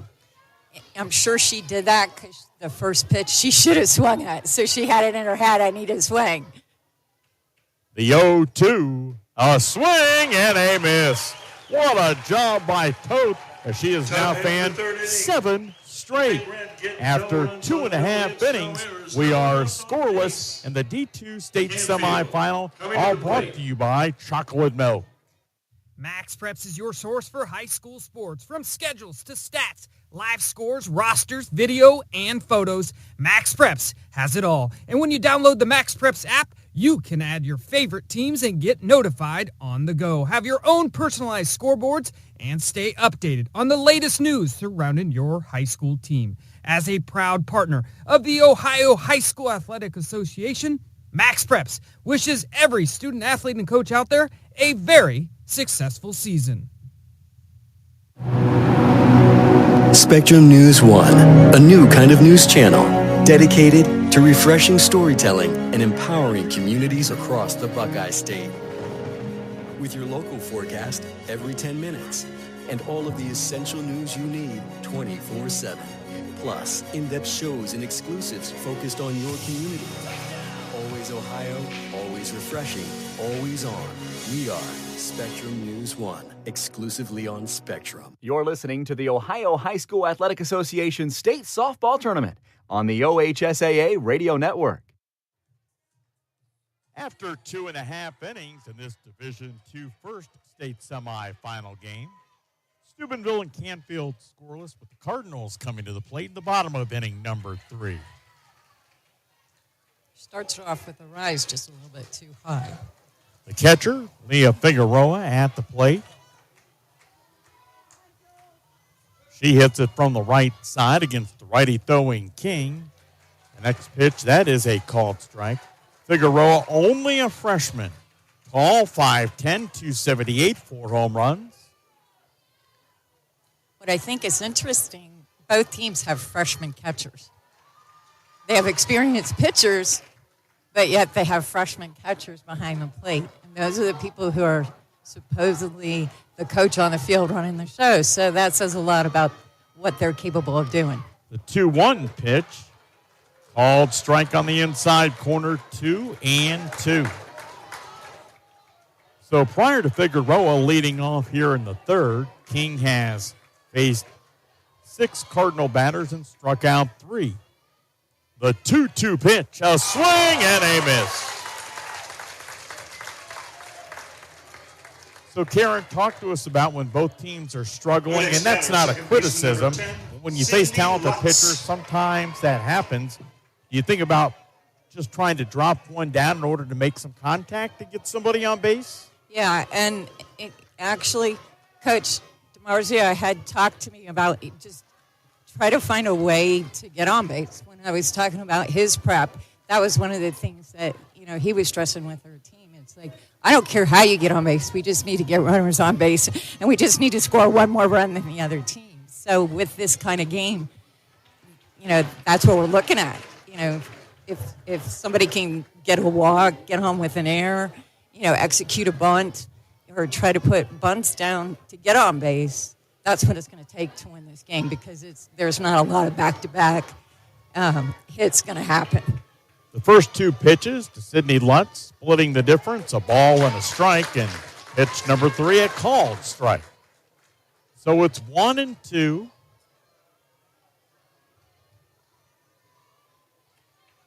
King looks into her catcher, Cimarella. The pitch, line drive right to the glove of the shortstop there, making a nice grab, Paige Madison, for out number 2 in the third.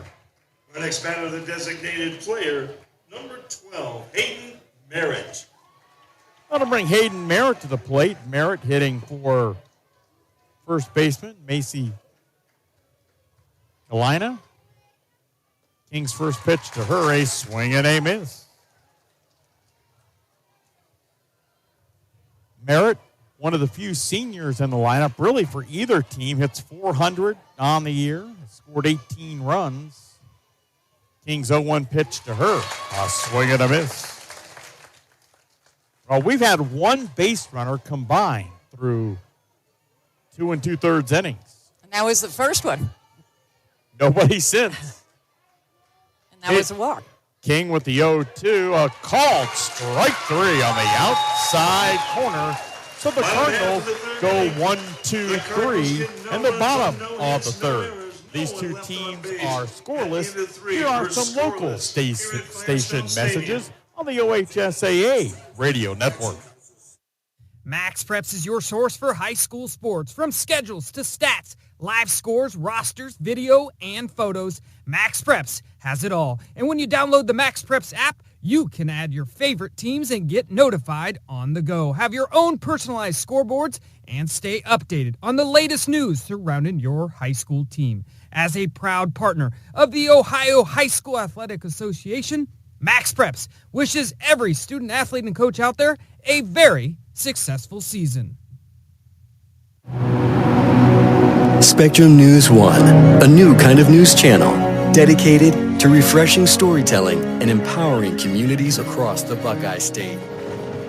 With your local forecast every 10 minutes and all of the essential news you need 24/7. Plus, in-depth shows and exclusives focused on your community.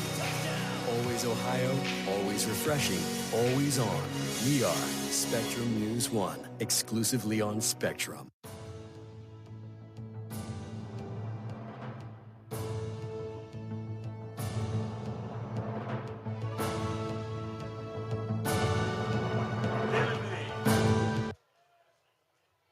Top of the fourth inning, with Steubenville and the Cardinals of Canfield scoreless, Juliana King to lead things off.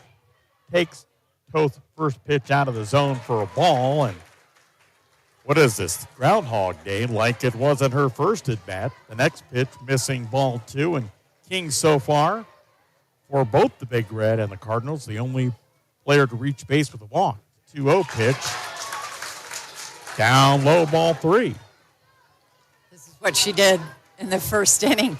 Now let's see if King swings at this 3-0 pitch. I think Coach Gus had a discussion with her after that happening in the first at bat. Toth ready. And she swings again and fouls it off again. And that's a philosophy. You know, sometimes coaches want their kids, their batters, swinging at that 3-0 pitch because they know the pitcher is coming right down the middle of the plate. Well, and when you're hitting .523 and you're a talented senior, you may roll the dice a time or two. Toth checking with Figueroa, and the talented Juliana King hitting it from the left side says timeout. Toth back onto the rubber. King back into the box. The next pitch, that's fouled off into the third base stands. A nice Thursday afternoon crowd. This crowd probably would be a little bit bigger if it was a Friday afternoon crowd. People may be more likely to play hooky from work. Well, it was a great day to pick to play hooky. If they're here. 3-2 pitch, a called strike 3. Well, you don't have to be an analytics guru. Our next batter, number 44, second when I baseman, tell you that Toth has struck out 8 straight batters to go, that's a pretty good number. Absolutely. That'll bring Sophia Zorni, who popped into a double play in her first at bat. She takes a called strike, like King before her, hitting it from the left side.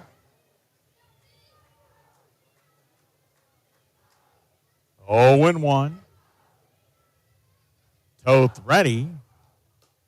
That ball, short fly ball, but foul down the left field line.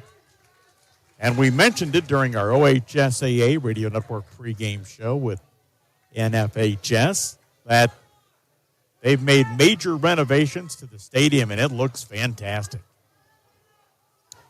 It really does. I wish my team was playing here now. The 0-2 pitch, a slow roller. Toth out of the circle, fires on to first in time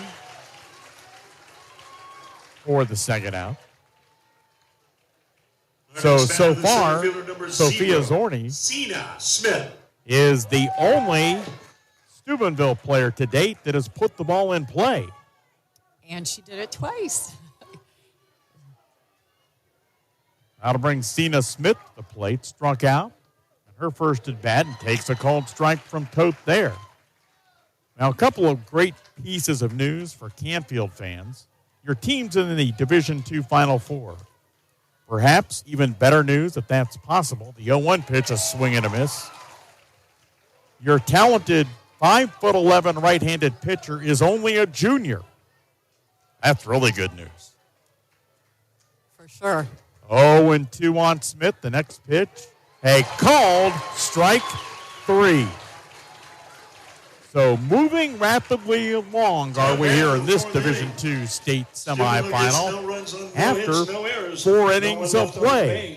We'll pause for messages with these two teams scoreless. It's all brought to you by Chocolate Milk. The game is over, but this time, instead of asking how many goals did you score or what were your stats, try asking these questions. Were you a good teammate? Were you coachable?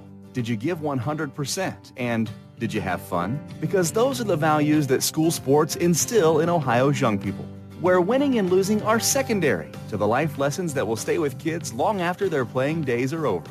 This is the Ohio High School Athletic Association. Educate through sports. The Ohio High School Athletic Association is about so much more than tournaments and state championships. The OHSAA is committed to being the leader in education-based sports in Ohio. That means that school sports are an extension of the classroom, where values like teamwork, character, sacrifice, sportsmanship, and discipline are taught right along with the playbook. Almost 400,000 young people in Ohio put on their school's uniform every year. We call them student athletes, and most importantly, we call them future leaders of our state and our country. This is the OHSAA, Educate Through Sports. You're listening to the Ohio High School Athletic Association State Softball Tournament on the OHSAA Radio Network. Canfield at the plate in the bottom of the 4th inning. Their leadoff hitter leading off the 4th, Jenna Treveri. Fouls the first pitch from Julietta King back, 0-1. King with the 0-1. Outside for a ball, and Treveri's first go-round with King. Grounded out to third base. A ball and a strike. King checking in with Cimarella behind the plate, the 1-1. Fly ball into left field, and a nice running grab into left center. And probably what has been the hardest hit ball today, Hillary Roush there to make a grab. She read the ball off the bat pretty well. And it was great that she got there, because that thing was going to go to the fence if it gotten by her. Gianna Panunzio coming to the plate. She, like many batters in this game, struck out in her first at-bat, swings and misses. Her biggest effort so far, Gianna, was a great defensive play back in the first inning from her position at third base. The 0-1 pitch from King bunted, but right back to King. Fires on to first for the second out in the 4th. Well, Karen, right there, kind of one of the things you were talking about, doing anything you can, whichever team you are, to try and get on base. Right, and it's tough when you're bunting on the turf, too, because this turf might move the ball a little bit quicker than what the dirt would. So it went right back at King. Haley Freedy swinging and missing at the right-handed King's pitch. Freedy in her first at-bat back in the first, grounded out to first base.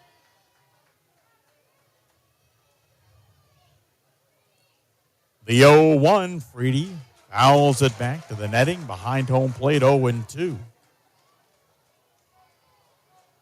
One thing you are seeing is that the Canfield batters are taking their swings. I mean, they're up there swinging.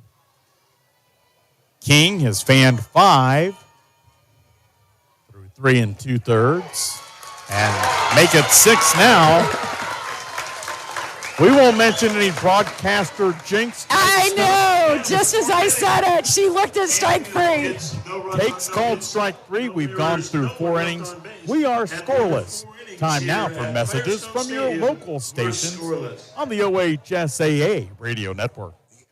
Hey, Dad. Yeah. You remember that ball game we went to a couple years ago? Sure. And how you didn't have enough cash for 2 hot dogs, so you walked with me on your shoulders until we found an ATM? And then when we got back to our seats, we never saw the hot dog guy again. Well, I don't remember all that. Yeah, that was an awesome game. You never know which moments will be the ones they'll remember forever. So take time to be a dad today. Learn more at 1-877-4DAD-411 or visit fatherhood.gov. Brought to you by the U.S. Department of Health and Human Services and the Ad Council. So when you get to the corner of Smith and Orchard, you're going to want to take a You left. are not going to Then what you're believe going to this. do is turn onto Marcy and Red Avenue. just broke up and go past and the first apparently 3 she's lights happy and then about take it. the next left. I don't really then drive think 5 she's more happy, blocks but and you should be who there. am I to judge, right? Park on the Anyway, right. That's I'll what see I you heard later last tonight. night. It's hard to concentrate on two things at once, like texting and driving. Stop the text, stop the wrecks. How will you stop texting and driving? Tell us at stoptextstoprex.org. Brought to you by the National Highway Traffic Safety Administration and the Ad Council. The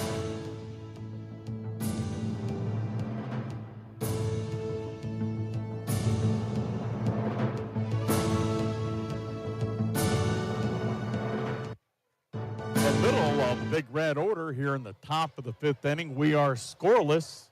Division II state semifinal softball tournament action. Paige Madison leading things off and quickly against Toth finds herself at an 0-2 hole. Madison struck out looking in her first go-round with Toth back in the 2nd inning. Toth quickly ready the 0-2 pitch. A little bit low, perhaps a little bit off the plate, 1-2. Toth is making it tough on these hitters because she's using both sides of the plate and is hitting the corners on both sides of the plate. 1-2 pitch, line drive, and the first base hit of the afternoon. That's going to roll all the way to the left center field wall. Digging around first and then safely to second with a leadoff double, Paige Madison. She did a really good job. Madison did a really good job of getting good extension, staying on that pitch and driving through it. Sagan Cimarella. This is a great opportunity for Steubenville. Especially with nobody out in the top of the 5th. Sagan Cimarella coming to the plate. The Big Red catcher takes a called strike. Cimarella can certainly drive in runs. Her 27 RBI for the Big Red, tied for first on the team. So, and as a freshman. The 0-1 pitch, called strike 2.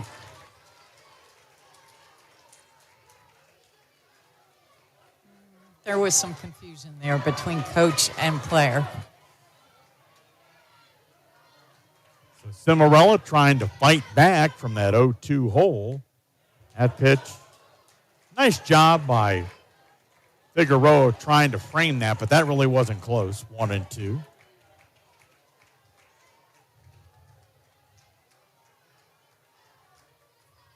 June 1st, state tournament softball. That ball chopped to third. Boy, another great play by Panunzio to throw back to third. Not going to be in time, but she threw the runner out at first. Madison advancing to third, 1 out in the inning.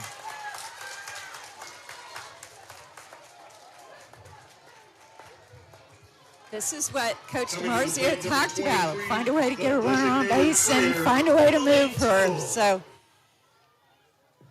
this will be a good challenge to see how Toth handles this. That's the first runner to get to third so far. As the DP Emily Tuttle at the plate. Tuttle struck out, shows bunt and misses, and several strides off the third base bag was Madison. And they quickly look her back. She quickly scrambles back on the pitch that was a strike. And it looked like they might have been trying to squeeze. Toth looking in, getting the sign, the 0-1 pitch. That misses. The third down, the third. That goes. It hits the umpire. Trying to score. Sliding in safely is the runner. Madison and Steubenville takes a lead. Well, despite the fact that the ball hit the umpire, Madison still able to scramble in on the pitch that was a strike, and Steubenville becomes the first team to score and take a 1-0 lead. Toth rounds it to second. Lutz Fields fires on for the second out of the inning, but again, the Big Red are up. That's a gutsy play to try. They were trying to right fielder, Bailey pick Bell. her pick Madison off at third base. And, like I said, that's gutsy, and as many things can go wrong as can go right. Ball bunted right back to Toth. She fields and throws, and Steubenville done in the top of the fifth inning, but they find the scoreboard first. After 4.5, the Big Red leading Canfield 1-0 as we pause for these messages from the OHSAA, all brought to you by Chocolate Milk. You practice hard, you play hard, you're always reaching for your goals. You reach for the next point, the next yard, the next win. And after the game, reach for low-fat chocolate milk. It has the fluids to rehydrate you, the right mix of protein and carbs to refuel you, and the vitamins and minerals to help you build strong bones and bodies. Fuel up with chocolate milk. For more information, visit drink-milk.com. Hey fans, June 15th is OHSAA Day at Raising Cane's locations all across Ohio. Go to any Ohio Raising Cane's locations from 4 p.m. to close and mention OHSAA, and a portion of your sale will go towards supporting student athletes in Ohio. Find your local Raising Cane's location by visiting raisingcanes.com and log on to ohsaa.org to follow high school sports in Ohio. Get out on June 15th for OHSAA Day at Raising Cane's and support student athletes in Ohio. You're listening to the Ohio High School Athletic Association State Softball Tournament on the OHSAA Radio Network. Bottom of inning number 5. The Big Red of Steubenville scoring the first run of the game in the top of the 5th and have a 1-0 lead as Faith Morrell, the cleanup hitter, leads off for Canfield here in the bottom of inning number 5, fouls the first pitch off. Morrell struck out looking, and her initial at-bat with Juliana King leading off in the second. The next pitch, high. What was impressive about Steubenville is they did that with a sophomore and 3 freshmen. After having all those strikeouts come out, and all of them put the bat on the ball. The next pitch, that's fouled off the first base netting, then back behind the Steubenville dugout. Yeah, I thought the scoreboard was incorrect. It's showing 2-1. It should be 1-2 because Morrell fouled the first pitch off.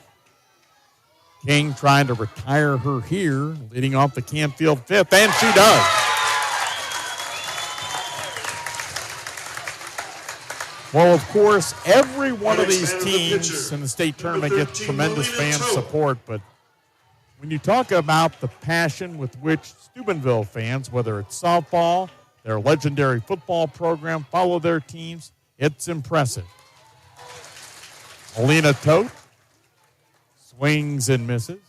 Interestingly enough, Coach DiMarzio, in his 11th year as a softball head coach, he's been on Reno Suckoch's football coaching staff for years and years and years. So if you can't learn from Coach Suckoch in football in Steubenville in terms of how to win and, oh, by the way, how to be passionate, you're not going to learn from anybody. The next pitch, swinging and missing, is Toth.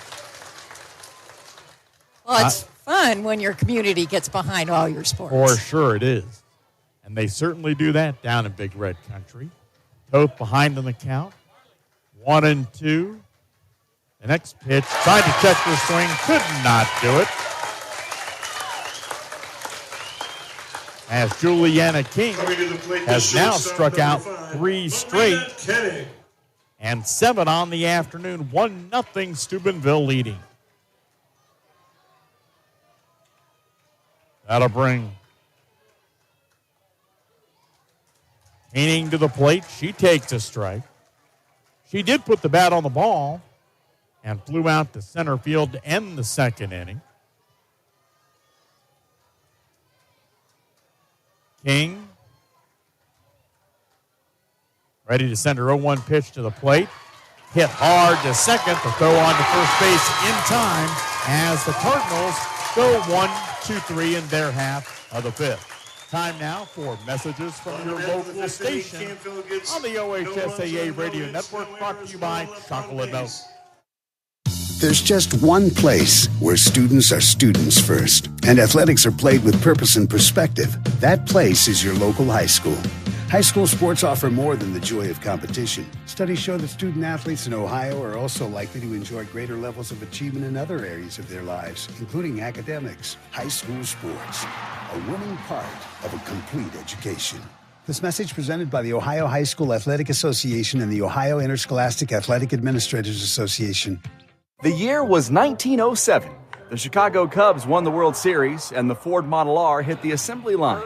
While here in Ohio, school administrators came together to form the Ohio High School Athletic Association.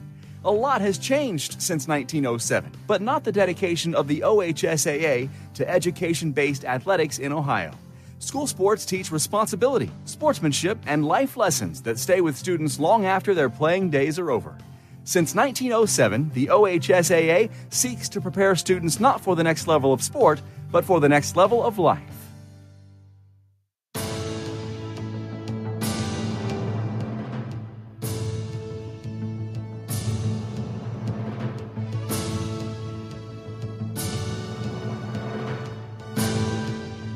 Hillary Roush trying to bunt her way on. Starting the Steubenville half of the sixth, fouls it off. As we pause 10 seconds for stations to identify themselves on this, the OHSAA Radio Network.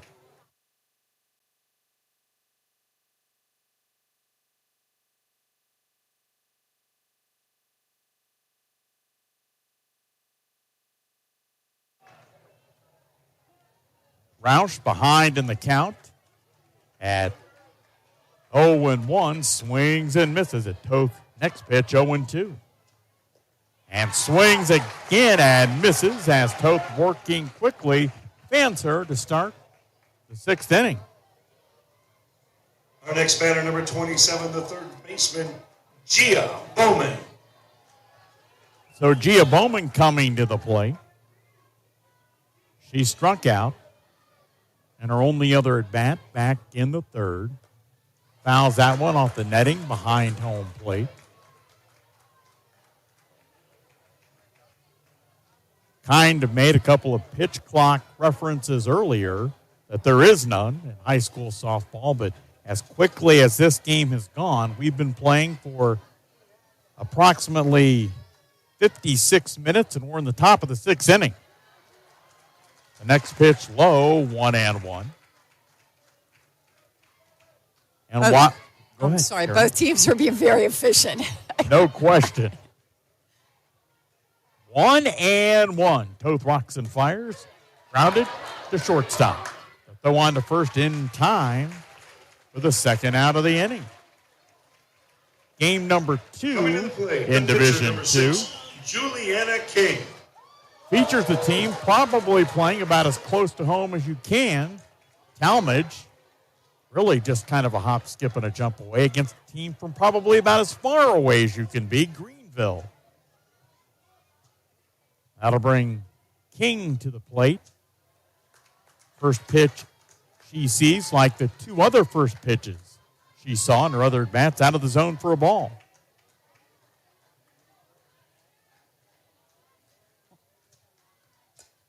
Fouls that one off. I would expect Talmadge will bring a lot of fans. Well, no excuse when you're playing in the state tournament and you're that close to home. And school's already out. There you go. 1-1 on Juliana King. Toast pitch to her. Right to Panunzio. Boy, she has played great at third base for Canfield. And that retires Steubenville in the top of the sixth inning. The Big Red leading Canfield 1-0 as we pause for these messages on the OHSAA Network, brought to you by Chocolate Milk. Hey, football fans, now's the perfect time to rush to Canton to visit the Pro Football Hall of Fame. Located only a short drive away, the hall provides experiences you can't get anywhere else. Enjoy the Super Bowl Theater, the Game for Life holographic experience, interactive displays, one-of-a-kind memorabilia, and lots more. The hall is open 7 days a week, So what are you waiting for? Get off the bench and get into the game. Tickets are available right now at ProFootballHOF.com. This is what matters. This is beyond X's and O's.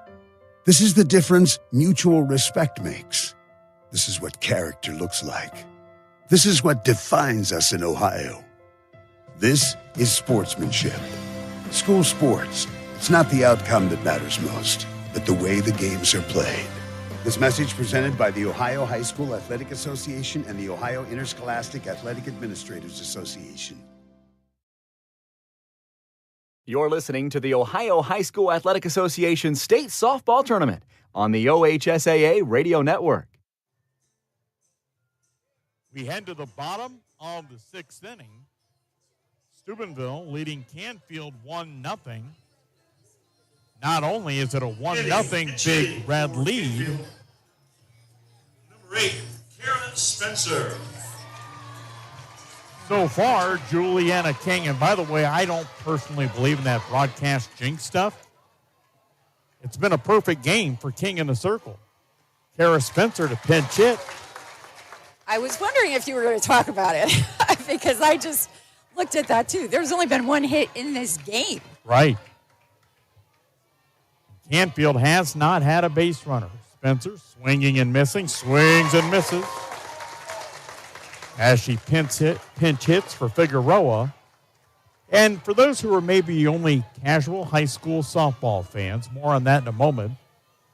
The 0-2 pitch, a swing and a miss. Figueroa is not out of the game. She will re-enter. Each player has a re-entry. At least we think she will re-enter. She has that ability. Yes. Which is nice about the game of softball.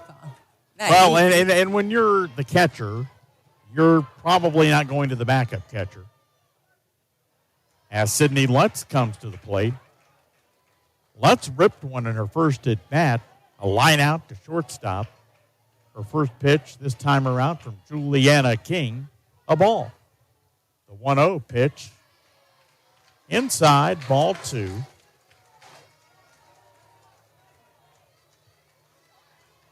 Well, Canfield's got 5 outs left to do something. They're down 1-0. The 2-0 pitch from King, a slow grounder to second. Scoop, throw on to first in time. 2 up and 2 down in the Cardinal half of the 6th. Our next batter, the Steubenville's doing a good job of playing 12, defense behind King. They're making the routine plays routine and doing their jobs. You mentioned how there's a lot of youth on both these teams. Zorney, the second baseman, who made the play there, one of those freshmen. Hayden Merritt, the DP at the plate, takes a strike. And that's what Coach Marzio had talked about, is that these freshmen and sophomores aren't fazed by this environment. There's a fly ball foul down the right field line, and that gets out of play like she has really throughout the course of the afternoon. Juliana King ahead in the count at 0-2. What a tremendous pitcher's duel we've had so far. Juliana King in the circle for Steubenville. Toth for Canfield. 1-0 Steubenville.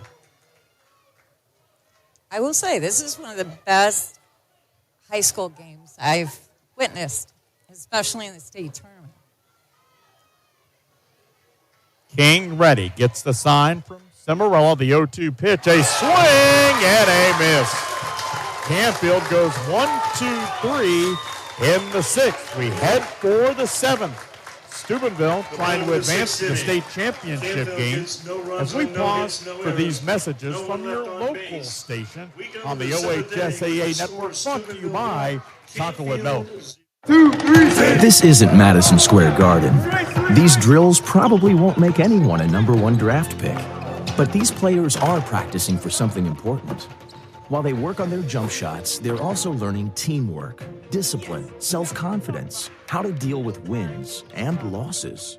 Skills that will make them winners long after they leave the court. Support high school activities in your community, because when kids take part, they get set for life.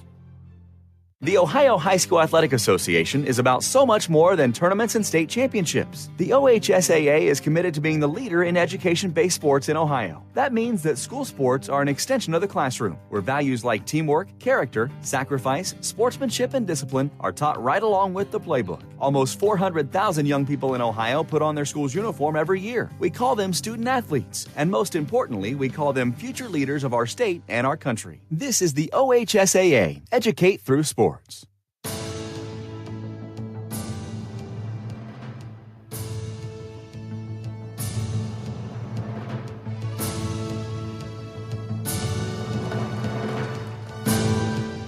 Steubenville batting for what they hope will be the final time in this game. Top of the seventh with a 1-0 lead as Sophia Zorni leads things off against Toth, and Toth first pitch, a rare miss out of the strike zone, 1-0. The next pitch, low outside, ball 2, and Zorni is probably the only player in this game who's put the bat on the ball both times. Hit into a double play in the first, bunted back to the pitcher in the fourth. 2-0, and Zorni in a heady move for a ninth grader. Technically, maybe not a ninth grader anymore. School's out, but a freshman on the roster anyway. The 2-0 pitch from Toth. High ball 3. Boy, the Big Red would love nothing more than to add an insurance run here in the top of the seventh. Toth is trying to keep her outside. It's evident that they don't want to give her anything inside. The 3-0. And that's ball 4. So Zorni on down to first. Our second game of this D2 state Final Four doubleheader will be at 5:30 between Greenville and Talmadge. And we'll get a pinch runner coming in for Steubenville. Pitch running for Steubenville at first base. I'm sure we'll see something happen here, a bunt or a steal, trying to make the defense have to make a play. As Smith comes to the plate and takes a called strike.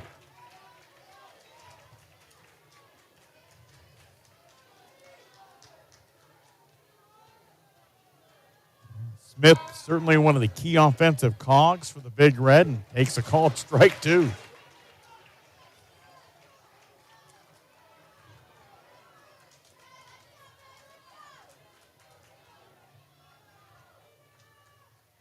Runner at first.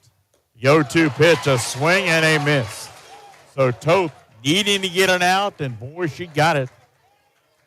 As Smith, an outstanding offensive player, hitting .430 on the season, has struck out all 3 times.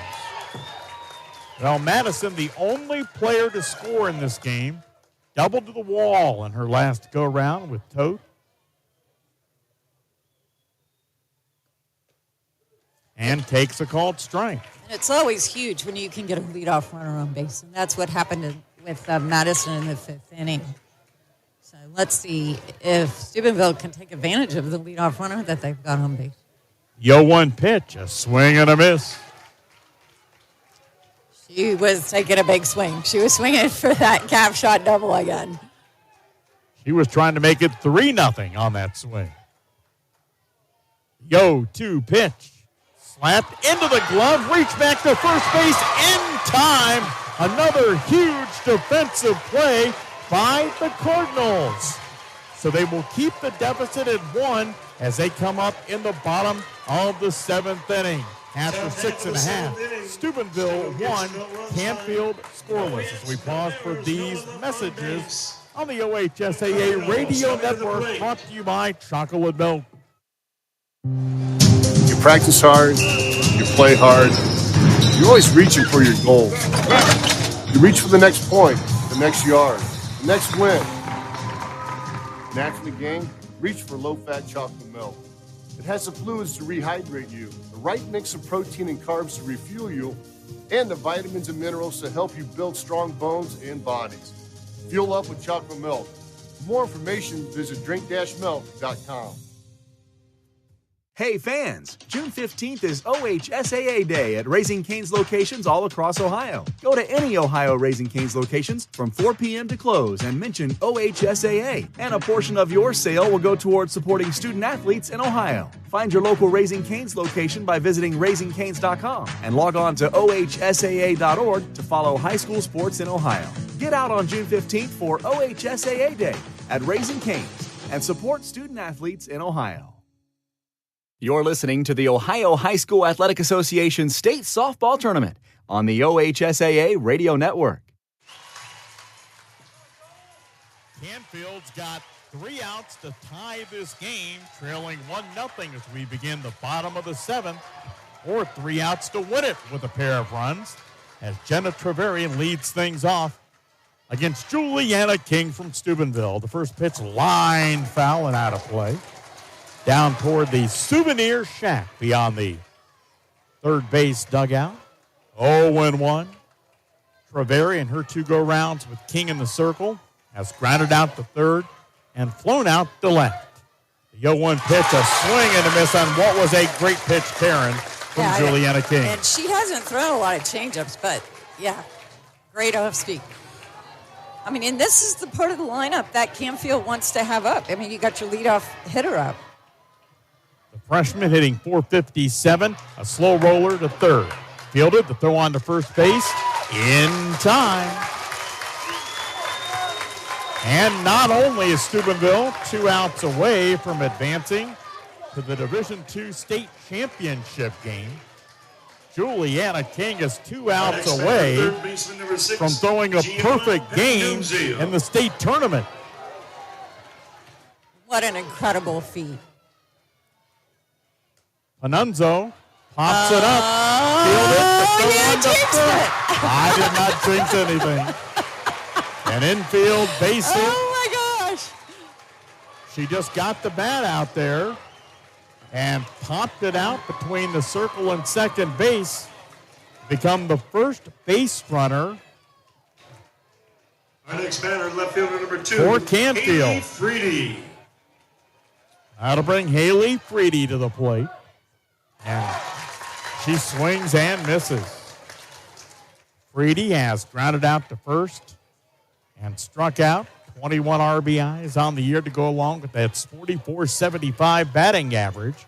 Steubenville a 1-0 lead. The next pitch, that's foul to the netting behind home plate. Well, like I said, this is your 3-hole hitter, so your bread and butter is coming up to bat. 0-2 the count. Panunzio at first. The pitch hit hard and into left field. That's a base hit. Coach Cornyn, coaching at third, says stop right there. To Panunzio. Freedy on to first. Now Steubenville going to call for time and have a conference out in the circle. Steubenville leading 1-0. We're in the bottom of the 7th inning. Canfield with runners on for the first time in the entire game.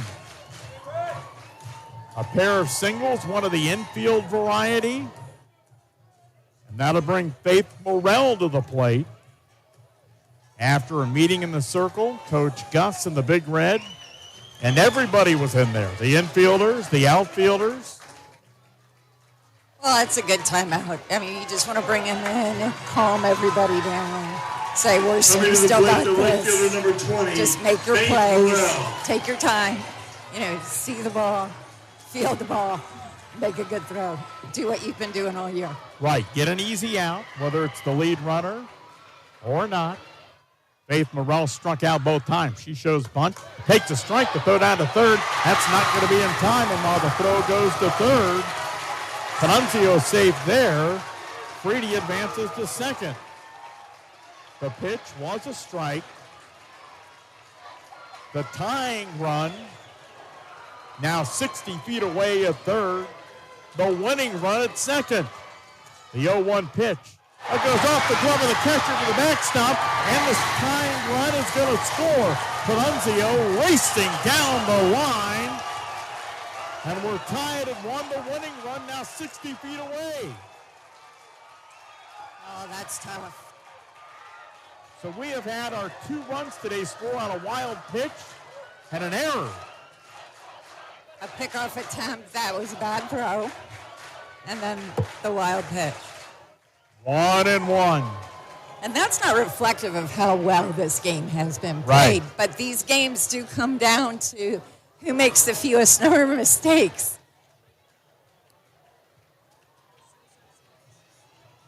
So 1 ball, 1 strike. Canfield has now scored.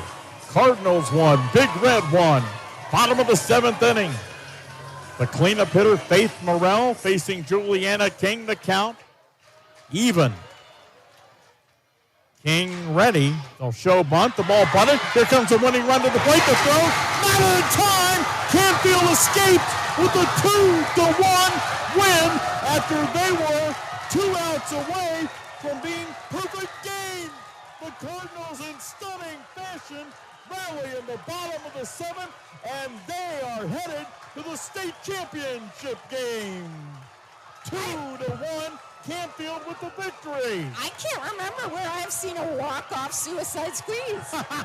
Well, and the interesting thing was that ball was probably going to go foul, and they let it go foul. They didn't try to make a play, but not in time, and Canfield, in thrilling fashion, wins it. The OHSAA postgame show is coming up next after these messages brought to you by Chocolate Milk.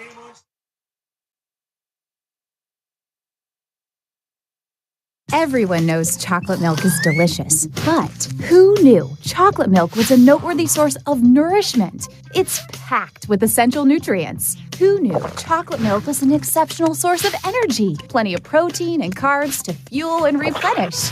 Who knew chocolate milk was a remarkable way to rehydrate? Water and electrolytes to replace fluids. When you're active, chocolate milk is a delicious way to nourish, energize, and rehydrate. Choose chocolate milk.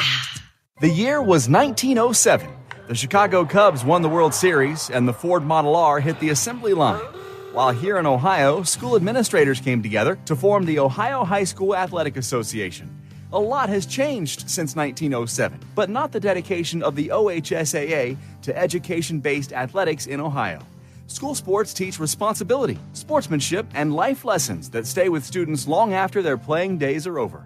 Since 1907, the OHSAA seeks to prepare students not for the next level of sport, but for the next level of life. Hey fans, June 15th is OHSAA Day at Raising Cane's locations all across Ohio. Go to any Ohio Raising Cane's locations from 4 p.m. to close and mention OHSAA, and a portion of your sale will go towards supporting student athletes in Ohio. Find your local Raising Cane's location by visiting raisingcanes.com and log on to ohsaa.org to follow high school sports in Ohio. Get out on June 15th for OHSAA Day at Raising Cane's and support student athletes in Ohio.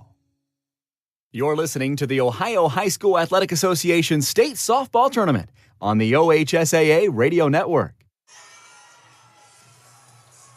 An unbelievable contest in Game 1 of the Division II state semifinals. Canfield 2 outs away from going home, rallies for 2 runs, the winning run scoring on a sacrifice as they edge Steubenville 2-1, carrying an unbelievable game and an even more unbelievable finish. I'm at a loss for words. It's so exciting. I mean, this is what happens in the state tournament. You find a way to win the game. And, hats off to both teams because they really did play very good defensively. Pitchers did their jobs. And it came down to execution offensively. Both teams scoring in interesting fashion. All 3 runs in what you would say were tallied in unique style. Steubenville got what was the first run and had been the only run of the game. When Canfield tried to throw to third base to get the runner leading off third, the ball went beyond third, hit the umpire in the foot. The runner would score. It was Paige Madison, and they led 1-0 for the majority of the game. Until in the bottom of the seventh, Canfield with one out got a runner on and would eventually get runners to second and third. Their first run would come when the ball went to the backstop. The runner from third scored. The runner on second advanced to third. And Karen, I believe you used a great phrase, walk-off suicide squeeze, something you never, ever hear. Oh, yeah. And what was nice about that is that they, those hitters in that situation stayed confident, trusted themselves, and they executed. They did their job. They put the bat on the ball. And one of the things I had talked to Coach Kernan before the game, and he said keys to the game. This is very interesting. He's like, keep King off base, which they did. Solid defense for the most part, which they did, other than the throwdown on the pickoff, and use their speed. The other thing they wanted to do that they did not do was score early. But they trusted what they could do offensively, and they executed and came away with a win. And certainly in terms of scoring early, which neither team did, much easier said than done against the two very talented pitchers here this afternoon. More on the post-game show is coming up. Canfield edging Steubenville 2-1 after these messages from your local station, all brought to you by Chocolate Milk. This isn't Madison Square Garden. These drills probably won't make anyone a number one draft pick. But these players are practicing for something important. While they work on their jump shots, they're also learning teamwork, discipline, self-confidence, how to deal with wins and losses. Skills that will make them winners long after they leave the court. Support high school activities in your community, because when kids take part, they get set for life. Hey, Dad. Yeah. You remember that ball game we went to a couple years ago? Sure. And how you didn't have enough cash for 2 hot dogs, so you walked with me on your shoulders until we found an ATM?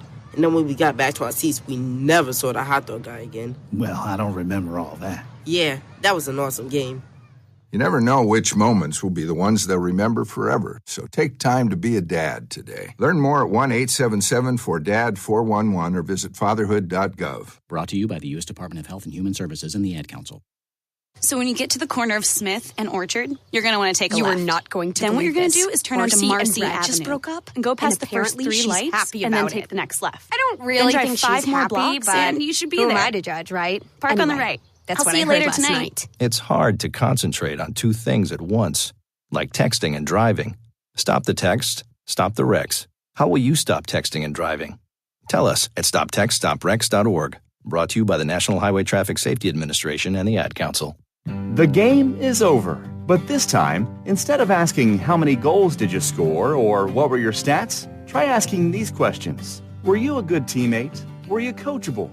Did you give 100%? And did you have fun? Because those are the values that school sports instill in Ohio's young people, where winning and losing are secondary to the life lessons that will stay with kids long after their playing days are over. This is the Ohio High School Athletic Association. Educate through sports.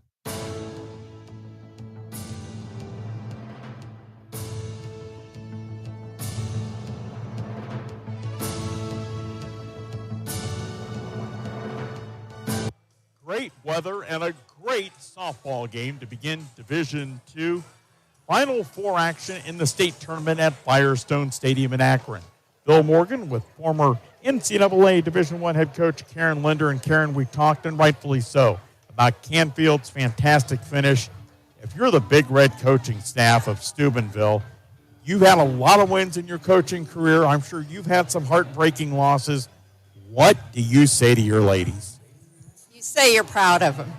You're proud of the way that they played because they put their hearts on the line and they did their jobs. It came down to Canfield executed in the 7th inning. You can't control whether the opponents hit the ball or not. And they put 2 hits together and then they executed on a fake bunt steal and then the wild pitch. That hurts a little bit. But then they executed on a suicide squeeze. And, you can't control all of those things. You just got to do your job. And for the most part, they did their job. So you got to keep your head up. And you know that you got a bright future because you have a very young team. And certainly it is cliched, but in this case, maybe an element of truth to the cliche.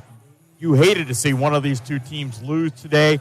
Unfortunately, especially if you're a big Red fan, it was your team, but they capped off a tremendous season, narrowly missing a chance to play for the D2 state title. Once again, our final score in this OHSAA Division II state semifinal game, Canfield with 2 in the bottom of the 7th, edges Steubenville 2-1. Tune back into the OHSAA radio network for our second D2 semifinal game this afternoon as Talmadge takes on Greenville. Our coverage beginning at 5:15 with the first pitch set to go at 5:30. On behalf of the OHSAA Executive Director, Doug Ute, Radio Network Executive Producer Tim Street, Engineer Kevin Fowler, our on-site producer Jackson Lightcamp, and my great color analyst Karen Linder, I'm Bill Morgan. Congratulations to the Canfield Cardinals moving on to the D2 state title game coming up Saturday back at Firestone Stadium. This preceding broadcast has been a presentation of the OHSAA Radio Network, fueled by chocolate milk.